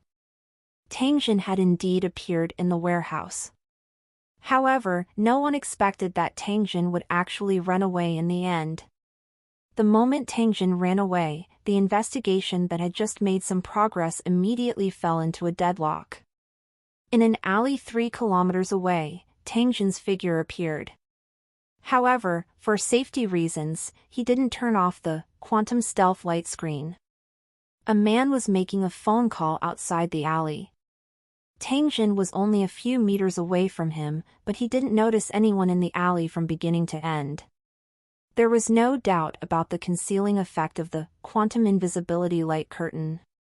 Tangjin took out his phone from the space. Instead of calling Ivanov, he first called Pargo because the phone in his hand had been modified by Tangjin and was much safer. Unfortunately, the call didn't go through. Pargo's phone was turned off, and he didn't know what happened. Next, Tangjin tried to call Ivanov, Peter, and Natasha. The result was that all of them had their phones turned off without exception. This made Tangjin realize the seriousness of the matter. Ivanov and the others seemed to be facing a police pursuit, but this guy had always been very cautious. It would not be an exaggeration to say that he was a cunning rabbit with 3 burrows. There should not be any major problems. Now that he could not be contacted, perhaps he did not want to expose his hiding place. After this was over, he would definitely find a way to contact her. Without her support, not only would the rebirth altar not be able to be maintained, but he would also not have many years left to live. Ivanov had already been firmly tied to his own chariot by Tangjin. Jin Tang wasn't too concerned about the police's pursuit. Unless he took the initiative to turn himself in, even if the special combat forces exhausted themselves to death, they wouldn't be able to catch him. However, the disadvantage also appeared at the same time. That was, after the subordinate in charge of running the errand ran away, Tang Jin would have to do everything himself for a period of time in the future. It was okay to lose people, but money could not be lacking. Otherwise, nothing could be done. Fortunately, there were several bank cards and a large amount of cash in his storage space. These were the profits from the sale of gemstones. Tang Jin kept half of it and gave the rest to Ivanov. Although the Holy Dragon City's expenditure was huge, this sum of money was enough for him to use for a long time. However, before that, he had to leave the Ice Bear Alliance as soon as possible because Tang Jin could faintly feel that an invisible giant net was coming towards him. Tang Jin knew that the things he took out would attract the attention of some people sooner or later. However, who knew that this was a bait that Tang Jin had thrown out? The more fish that were hooked, the more successful his plan would be. When some things were known to the world and could not be covered up, Tang Jin's next plan could be implemented. After all, his goal was to kidnap all the humans in the original world and not just a small number of people. If the target was set too high, one couldn't take too big a step. Otherwise, it would be easy to hurt his waist. Before the soul plane transmission experiment was successful, Tang Jin had plenty of time to slowly lay out the layout.